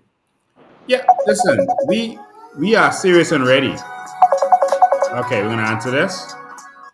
Good afternoon and welcome. Good afternoon, welcome. You're live. Yes, good night, my brother. Good night. Mr. President. How you doing? There's something so fishy about the government saying not charging those persons with luxury pleasure boats coming into our shores. Yeah. Why would the government not put tax on them coming into our shores? I believe that our Bahamas government is in cahoots with these companies, with these boat owners, to really surf our waters. Sunken treasures, and a lot of them is a part of it. They bring in all these pleasure cruises, all these pleasure boats, and they are not to be taxed anymore from the government. Nothing goes into the treasury. Wow. But when they come into our country, they get docked at a marina. But it's more than that. Wow. I believe that it is more than that. It's a shame and a disgrace. You know, I have some friends out there who are in their late 60s. These are the hardcore PLP and F and M. They don't have nothing. They just so bent on green, on red and yellow. It's almost like voodoo on them. Wow. They don't have nothing else. They don't have nobody else. It's just all they be looking on, I have to support them and love them, and I want them to see the picture that they have a leader who wants everyone to have. We're not looking for leaders. We're not looking for leaders. Bahamas, the Bahamian people are looking for a leader for the Bahamas and its people and its country and what we all deserve. Yeah. And Mr. Bain, my brother, Mr. President, you are that person. We will continue to pray for you. God bless you. Thank you, man. God bless you too. God bless you. Lincoln, Yes. the Bain. Yes, It go seems ahead. like everyone is withdrawing from our Bahama banks. Everyone is withdrawing from our resources except the Bahamian people. And I mean, I guess we have to create a different word for this because, like I said, this is beyond sickening. And the more you read or the more you watch the documentaries in reference to the treasures, it makes you sick. Just hold on one second. Let me just get the call while it's coming through. Just hold on one sec. Good afternoon, welcome. Okay, we lost that person. Let me call them back. That's Jillian Bartlett. We normally lose her when she calls it. I don't know what's happening with her phone. Now, Bahamians, y'all need to go make sure and take some swimming lessons now. So a lot of us can't swim. Okay, we missed her. She was trying to call in. Go ahead. You can finish your point. Yeah, like I was saying, we call it the Bahama banks. We call it the Sand banks. Everyone's withdrawing from the banks except the Bahamian people. Wow.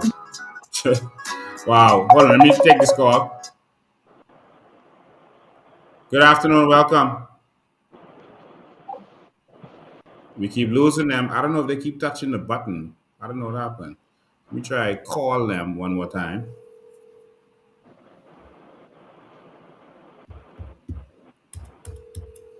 Okay, we're not getting them. I'm so sorry. I don't know why we're not getting through with them.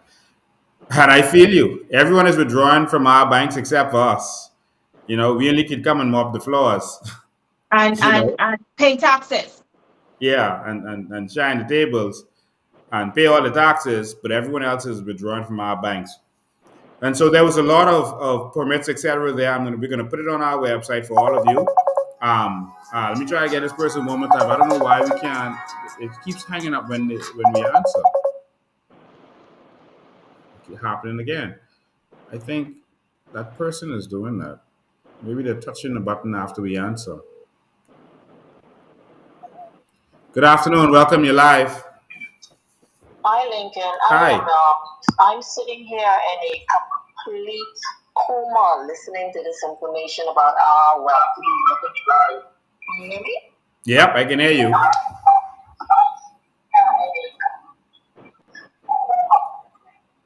Turn down what you're listening to. Yes. And I have some questions I need to ask you because I need to get some clarity. She have to turn down. She have to turn Turn down. down. You're getting a lot of feedback, so whatever you're listening to us on, turn that down and just listen to the phone for now. Okay.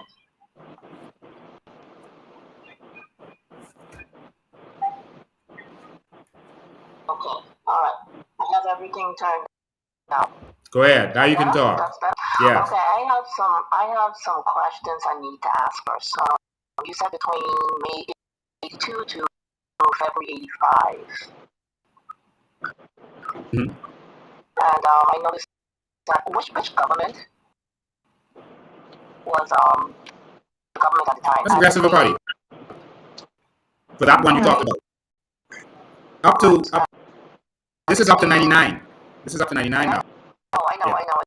I was taking it in parts. Between 84 to 99, which government was in charge? Say it again, I didn't hear you. 82 to 99. 82 to 99 was both the PLP and FM. All right. Okay, I have another question to ask you. Once they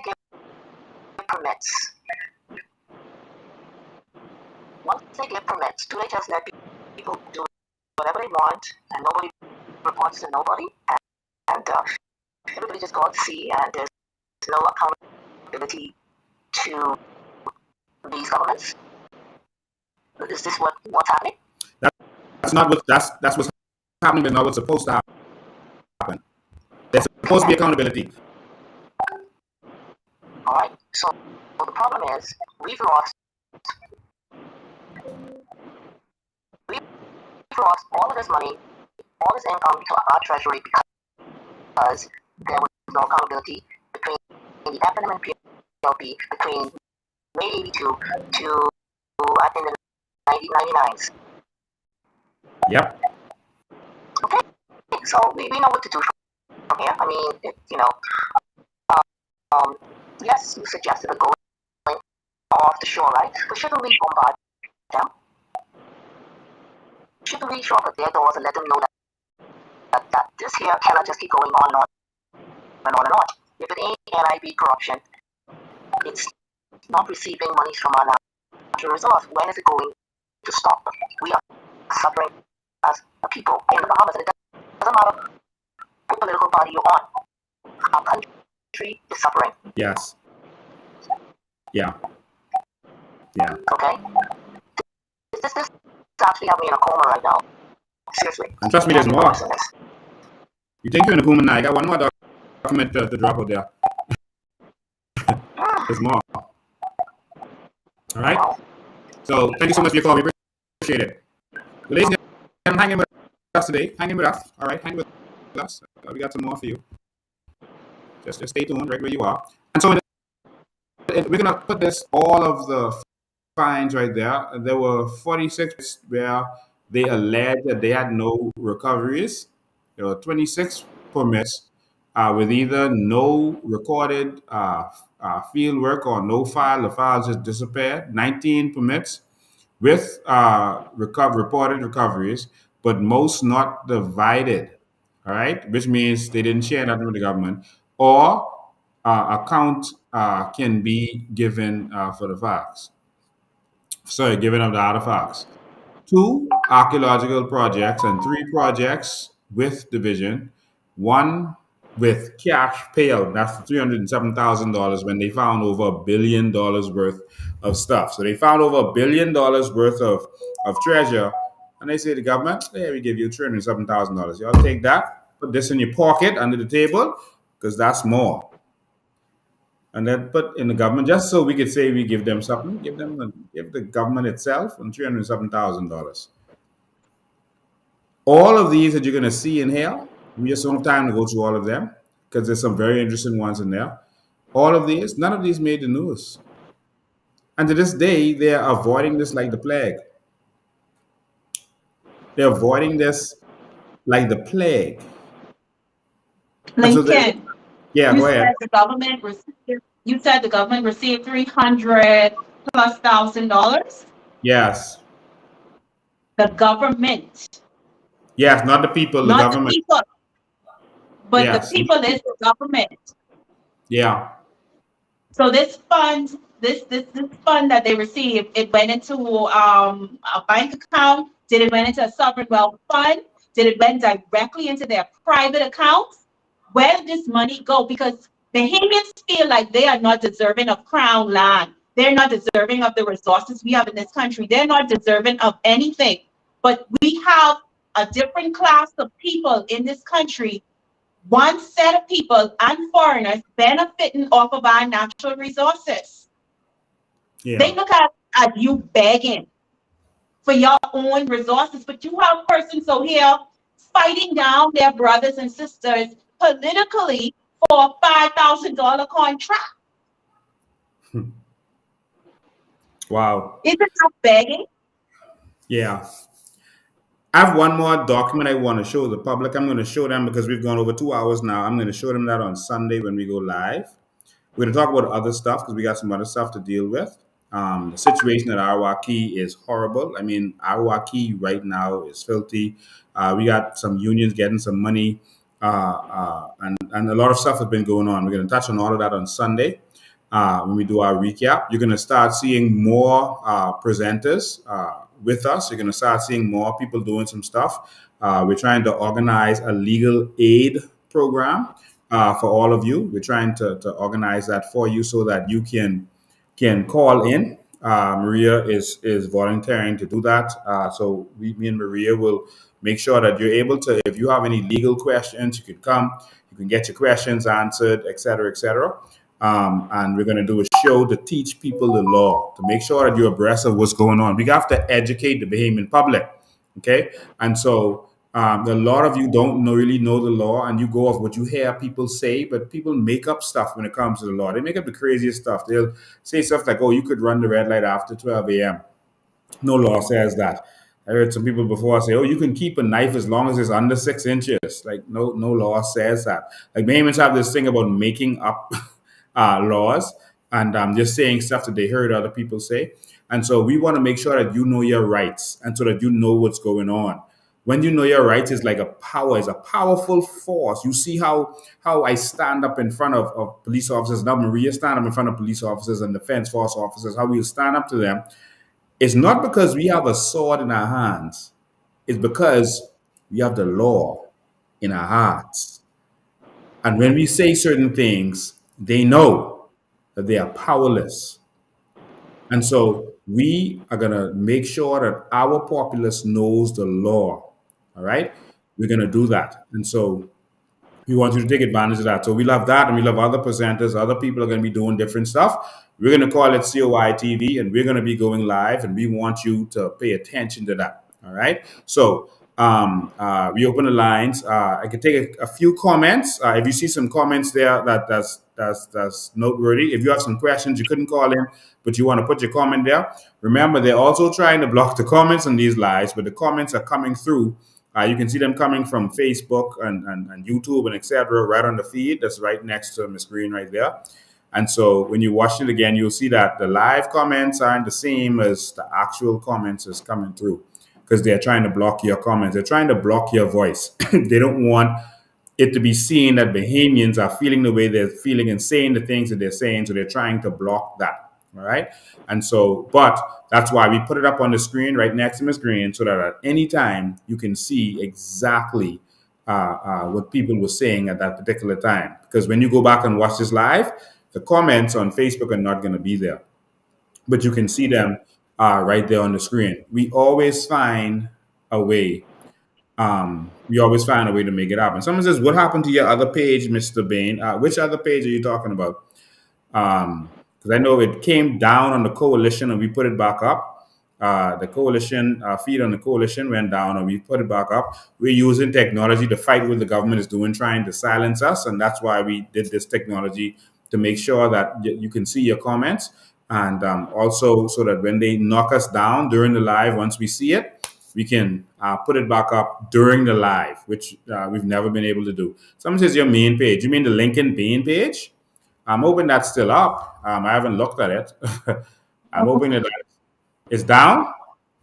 Yeah, so that's why I was going to encourage our viewers to share the YouTube page or on the Facebook pages. When we start talking about this type of information, uh, they always seem to try to shut it down or shut it down. So, we must be saying some truth.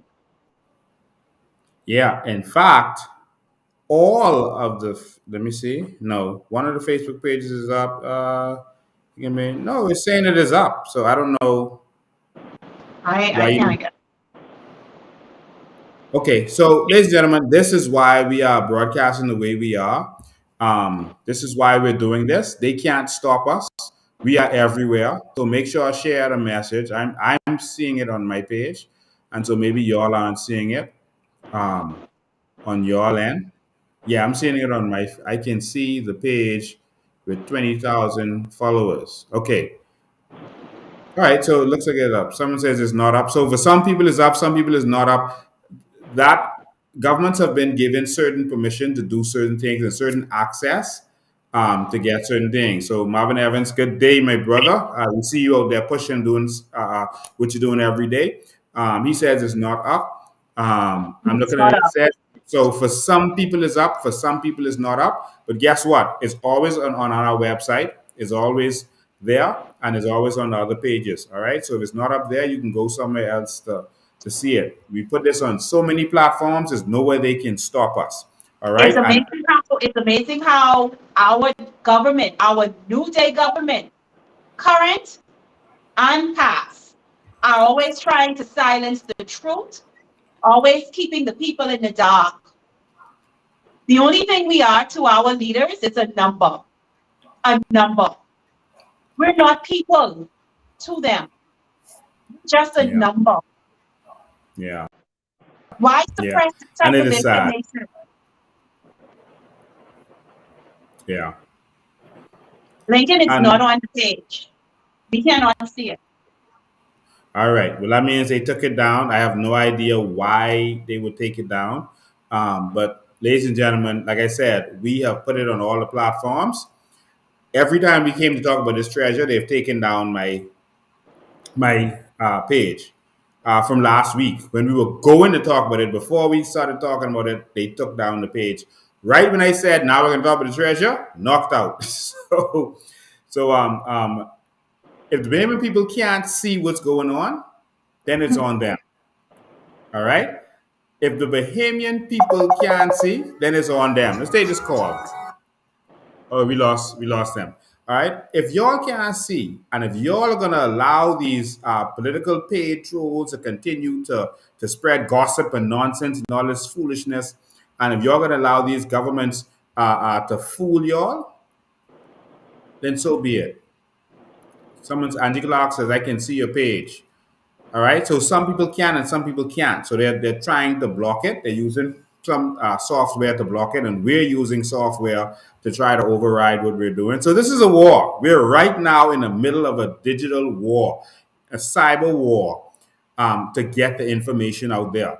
So this is real, and this is happening before your very I eyes. see a question. I see a question from Diane Hanna. Lincoln, Mhm. can we get an injunction to stop the sale of our natural resources? Yes, we can. Yes, we can get an injunction. Injunction, of course, costs money. Fred Smith and them. Listen, the Haitians put. I heard they put $2,000 each, and it was 177 of them what came together, and they put $2,000 each. Um, to get their injunction out there. All right, to do what they were doing. They weren't playing. All right, it's going to take some money for court, et cetera, et cetera. We already have several court cases we're running right now. We have at least I think 4 or 5 court cases right now that we filed against the government. That's in there, and but we need some injunctions now to deal with our treasure, our natural resources, and all the stuff that's going on. All right. But in the meantime, we don't need to stop Carl Allen from doing what he's doing. He already got his license. He's doing what he's doing. He's getting the treasure because Minis gave him the license, even though there was a moratorium. We don't know when that moratorium stopped. They didn't even discuss that. This was not in the news. No news reported that this man got his license. He said he got it in 2020. He started. He did an interview, and he said in 2020 is when he started searching in the Bahamas. In 2020, we heard nothing about this. Absolutely nothing. When I started doing the research and seeing what was going on, I was shocked. I revealed it to the Bahamian people. What the government did was call an election because they know that once they call an election, people are going to be so divided by politics. They're just going to pick a side, and the information doesn't matter anymore at that point. Question is, are you going to let them do that to you again? Are you going to let them do that to your family again? We got another call coming in. Good afternoon. Welcome. You're live. This is being used in 2020. They granted permission. I thought that was it was lockdown, man. That was COVID time. What kind of permission does man get? Well, that's what he claims, that in 2020, while we were locked down, is when he started. That's what he claims. Man, that's a matter to look into because as far as I know, we was on lockdown. And that was no paper, but no permission granted. That is correct. That is correct. That way. There's a ministry to answer the payment people, but that man, when did he grant this man permission? If we have a moratorium on that, it should have come to the public knowledge to say that, okay, we open it up now and we gave this gentleman or number of persons permit to go ahead and salvage and seek treasure, upon the treasure, because I mean, we need to know these things. Yep, I agree. And so we were locked down, and the minister and those were signing deals and doing all this stuff. And guess what? While we were locked down, I was going live and I was letting the people know exactly what is happening. Our people were informing us, but we weren't What else is listening. doing with the main right locked down? While we were locked down, I mean, they were doing so many stuff. They had the illegal immigrants doing what they want to do. There was so much happening. It will take us weeks to really sit down and just list to you the stuff that Minister and them was doing while we were locked down. Wow. I'm going to actually show an article from Carl Allen where they actually interviewed him. They had question and answers with him. I'm just going to talk about that for a minute. I have another document I want to release to show persons. I'm going to release that document on Sunday. But I'm going to share my screen and show Carl Allen what he had to say with what's going on. All right. Thank you for your call. We must need to call him in and interview him. Yeah, I think we know. Yeah, and we probably need to call him in and see what he has to say so we could jail Minas. Because Minas definitely, jail somebody. yeah, Minas needs to be jailed over this. Well, somebody, I know it's business, but somebody need to go to jail. Yeah, yeah. So, all right, thank you. Okay, good night. So, ladies and gentlemen, let me show you Carl Allen what he had to say. I mean, like I said, every single news media out there is covering this stuff, and we are not paying attention to it. Our news media is hiding this stuff. They're not saying anything about this. No real questions to the governments, and all the governments keep doing is changing hands every couple of years. So you stop thinking about them. You start thinking about the other crew. That's all they do. Let me see if I can pull this window up with Carl Allen. I want y'all to see that these fellas are talking. They're not hiding. It's just our media not saying nothing. Our government not saying nothing. That's it. All right. Just trying to pull this up for you. Ms. Green, you could read a couple of them comments while I'm pulling this up. It's going slow for me. I don't know why. Sure.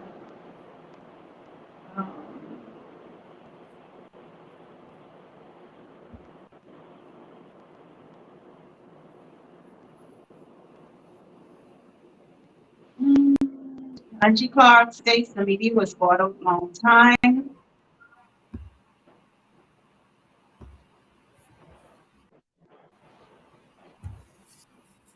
Dylan Gomez states, this is the Facebook with a comment. I am sad to say that our country is going so fast, Lincoln. It's going so fast. Veronica Ward from YouTube, watching from YouTube, states Bahamians need to now guard our borders from Inagua. Let the Defense Force need our men out there on watch. We need to protect our country because we in a messed up condition. Yeah.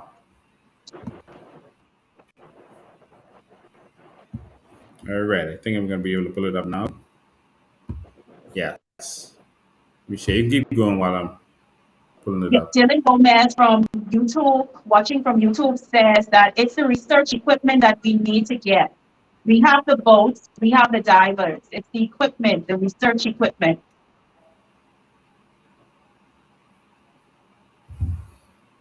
Yeah, C is correct. And there are persons willing to invest if they know that there are people who are serious. And guess what? Some of the wrecks have already been discovered, so you don't actually need the equipment for it. It's right there. And like the fella said, there are persons who know exactly where it is. Mr. Pateman, Dr. Pateman. There are persons who know where it is, and there's persons who go there and fish it up every so often. Just come and take some and go. And so I'm sharing my screen now, and the Marlin, which is a well-known publication for persons who are into that sea life.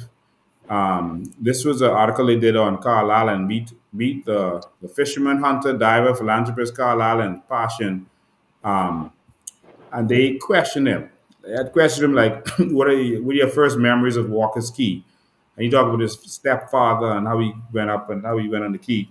Uh, they asked him, how did you come to own the island? Because he bought Walker's Key. And he talked about how he bought it from a 92-year-old woman, not a foreigner. And once our islands or keys or etc.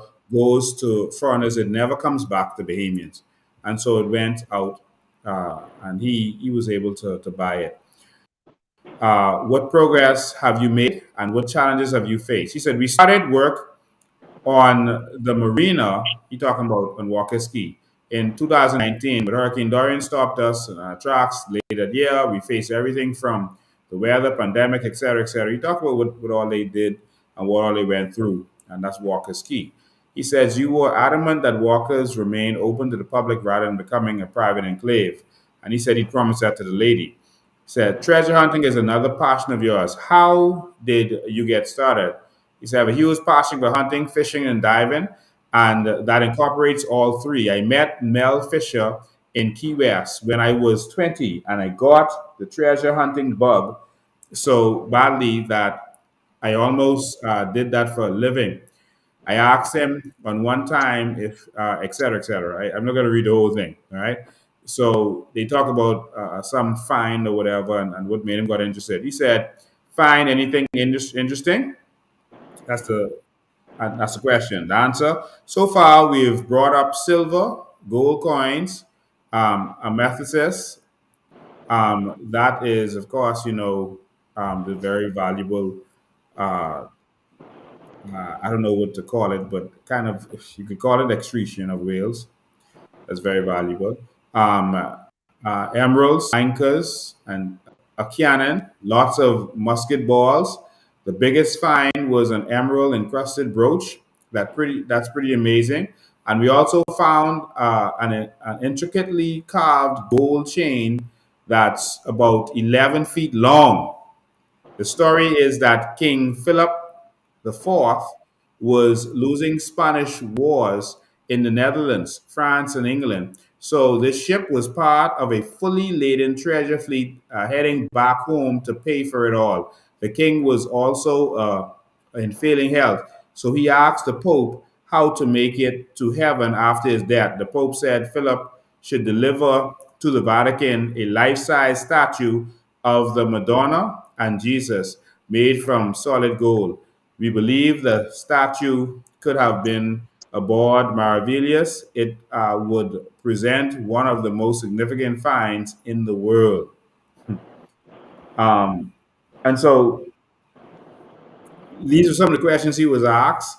And we want you to go out there and do your research. There's a lot of information out there. He talks a lot more than I just read. But there's a lot of stuff out there. He did video interviews, he did written interviews. He talked about how he started doing this whole thing in 2020, with the treasure and stuff like that. That's when he started initially. And so everyone all over the place is talking about this. If you go on Forbes, Bloomberg, all over Europe, everyone is talking about this. How is it the Bahamians are not? And this is the same thing I said to you as relates to the Ragonite. The whole world is running out of sand. Everyone is talking about the sand and that situation. And the UN started putting certain things in place for certain countries to stop touching their sand because they're running out. It's the most used natural resource in the world, but only us is not talking about it. Bahamas, if y'all ain't wake up yet, I don't know what to say. I don't know what to say.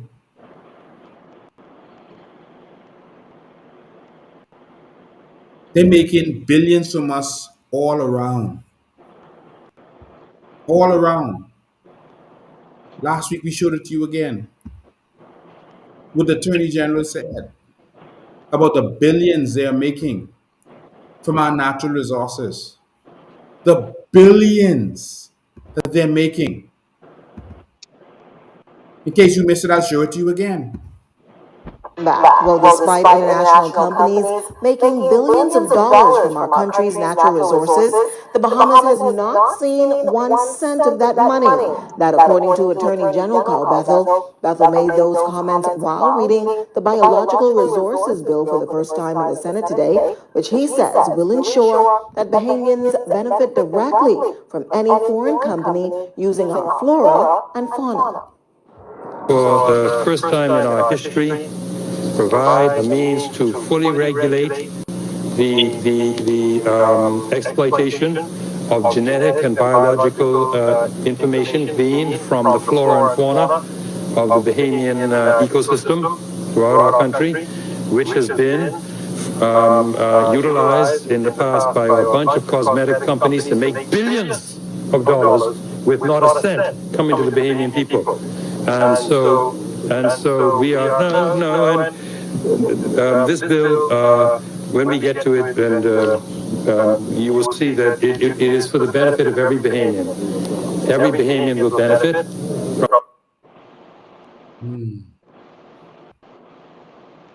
Again, Ms. Green, how does this make you feel?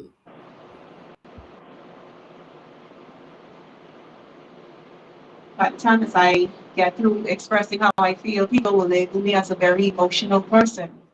But you know what, Lincoln? I think that's what's missing out of our country: emotions, feelings, the love for our people. Because if we truly did love our people, We would want them to see them benefit in this country from the resources of this country.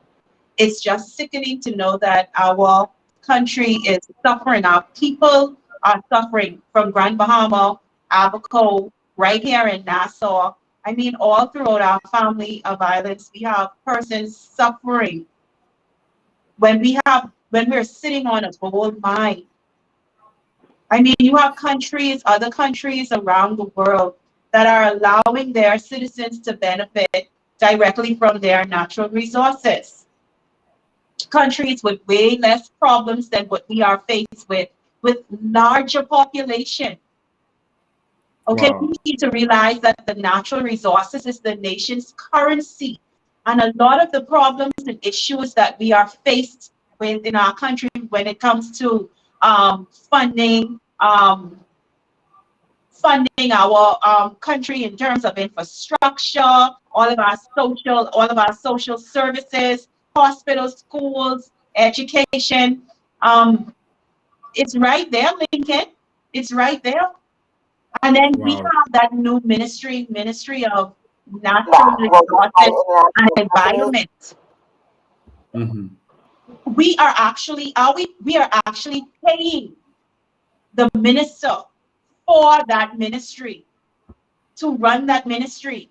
But we haven't heard nothing from that minister concerning that ministry since they got in, Lincoln. And this right here was supposed to be the highlight of our country, our natural resources.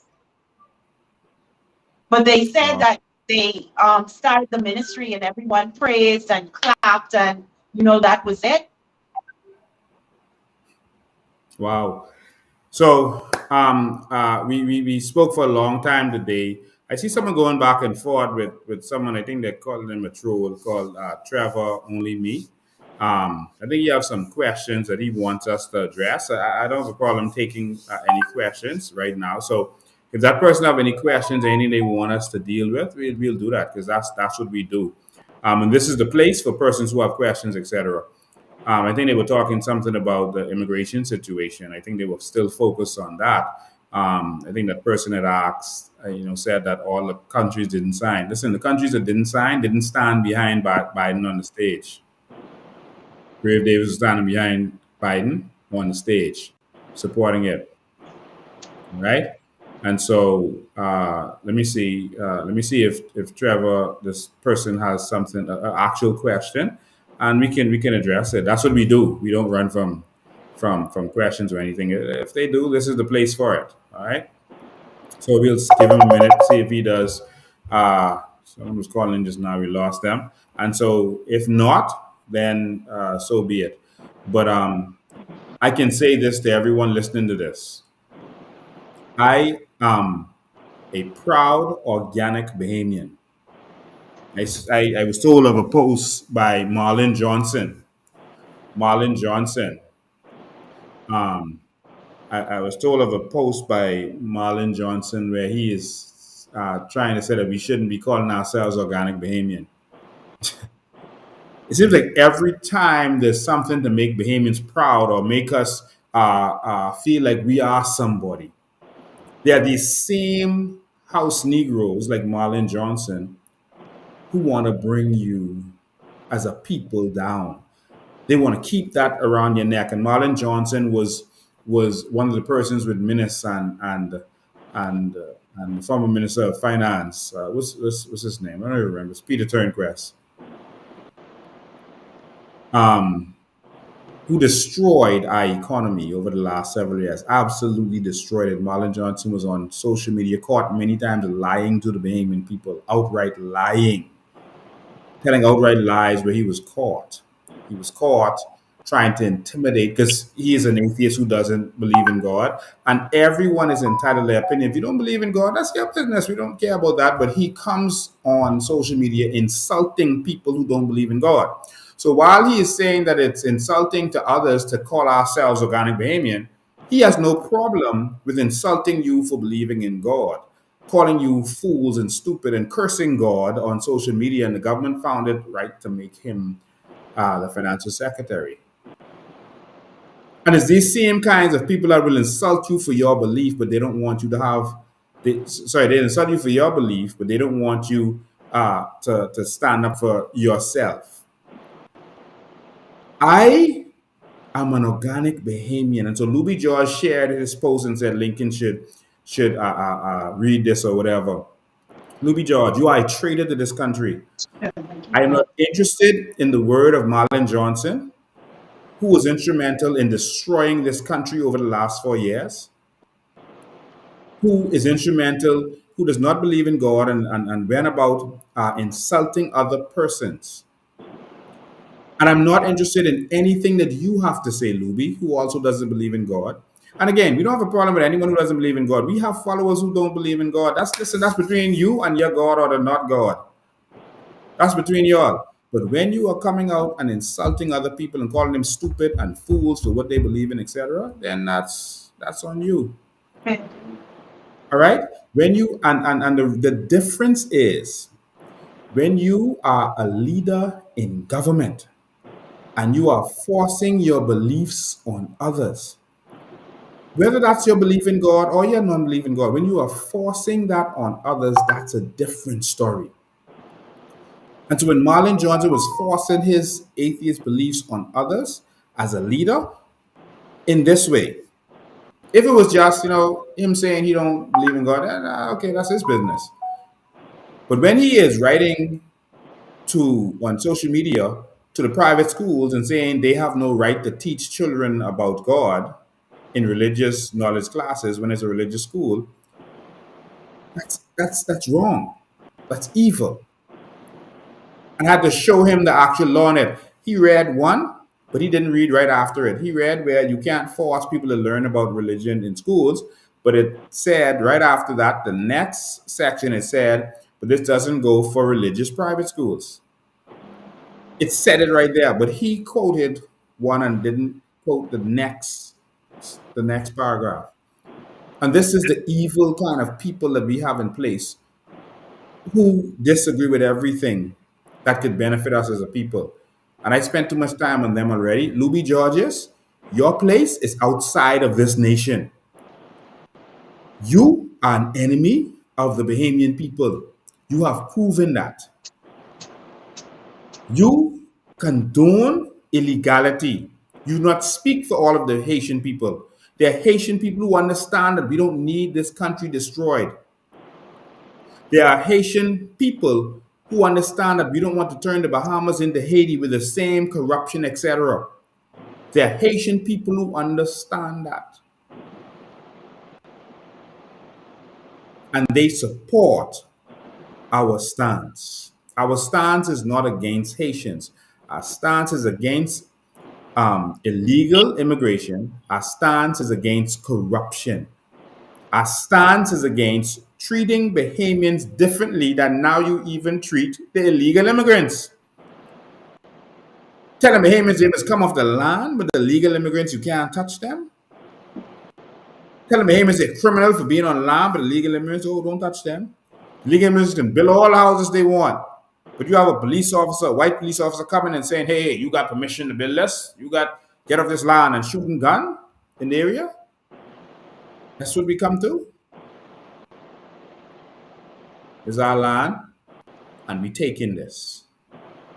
Y'all could like it, love it, or lump it. This ours, and we taking this. The Bahamians are ready and serious.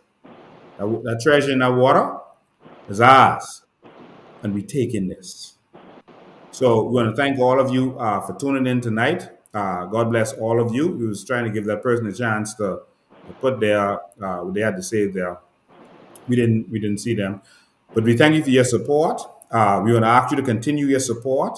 You can go to our website and you can donate to us. We cannot do this without you. You can go to our website and you can donate to the cause. You can donate to this movement. We need your assistance. That's the only way we can get this done. We need your help. All right. Again, you got expenses. Those parties have been raping and robbing this country for 50 years. They have their little stuff. They have to raise money. They have their little boat crews and their little different stuff. We need your support. And so make sure you go to our website and you click on the donate button and you donate to us. Okay. Again, we account for every dollar. All of our members can see every dollar in, every dollar out. That is what we do. That is how we operate. All right. And so, ladies and gentlemen, please continue to support what we are doing. This is like a full time job. All right. For all of us, it's like a full time job. We are in this. And sometimes we do get weary. Sometimes, it is rough and it is tough, but we keep pushing because we believe in exactly what we are doing. We believe in this. So I want to thank Maria and Charlotte and everybody else who has been pushing and making this happen. God bless all of you. All right. And so, Miss Green, you have any last words before we tune out? Yes, if Trevor can try to call in again, because for some strange reason he thinks that we know is his number to block his number. It makes no sense. So We don't Trevor, block you can them. try, yeah, if you can try to call in again, because that was a ridiculous statement. We have to first know your number to block your number. So can you please call in again? Thank you. We will Oh, we're going to wait. have We from will a wait. PLP Troll Live. Ladies and gentlemen, we're going to have from a PLP Troll Live. No, we don't block numbers. There's no reason to. And I don't even know his number to block it. So the phone is here waiting on you. Please call in. We're waiting. I think he just doesn't really want to call in. Call in. I hope you're calling the right number. The number is on the screen that you can call in. We'll wait a few minutes and we'll let you say what you have to say. We'll give you that platform. We're not like the government who is trying to muzzle people, who is spitting out facts or who's spitting out their opinion. We're still waiting. Please call in. Please call in. We're waiting. I don't think he actually wants to call. Trevor, it's 803-5995. 803-5995. Nah, he's not going to call. He's not going to call. This Den Hanna says that he was calling me a liar. Lie about what? We show proof of everything we say. We always give the facts. We don't have anything to lie for. What was he saying he was lying about? I don't understand what he's saying. All right. So, ladies and gentlemen, we thank you for your support. We don't see him anymore. But again, when we come again live on Sunday, he's welcome to come and he's willing to say what he has to say. We're still waiting. No. All right. So remember, we're tuning live from all over the world right now, including some specific places in Europe, in Asia, and in Russia. We're tuning in live from Facebook, YouTube, etc. So if they block one, you could just go on the next one. What happened last week was they blocked my page, but we still was up on other pages, and so we had lots and lots of views. All right, someone says give him 1 minute more. Give him 1 minute more. All right, we'll give him 1 minute more. 1 minute more, Trevor. You said you wanted to call in. You have 1 minute more. And again, we listen to let any troll state their piece. The stage is yours, Trevor. Please call in. We really would like to hear from you. No, he's not going to call in. You see, what I love about the supporters of the COI is that they are intelligent.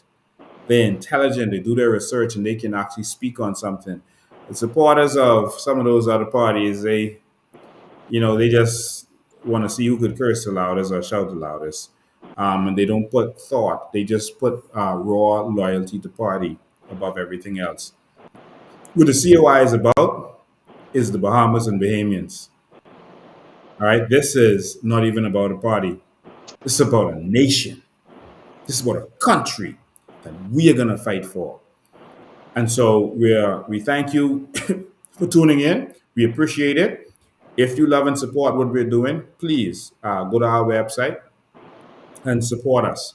You can click on the donate button and support us. We're going to put these documents up on the website, once this live goes down, we're gonna go and put them up, and so you can see some of the documents that we were talking about tonight in its entirety, and you can even download them and have them.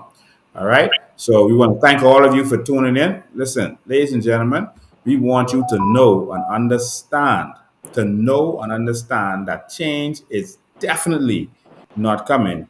That change is there.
Thank you.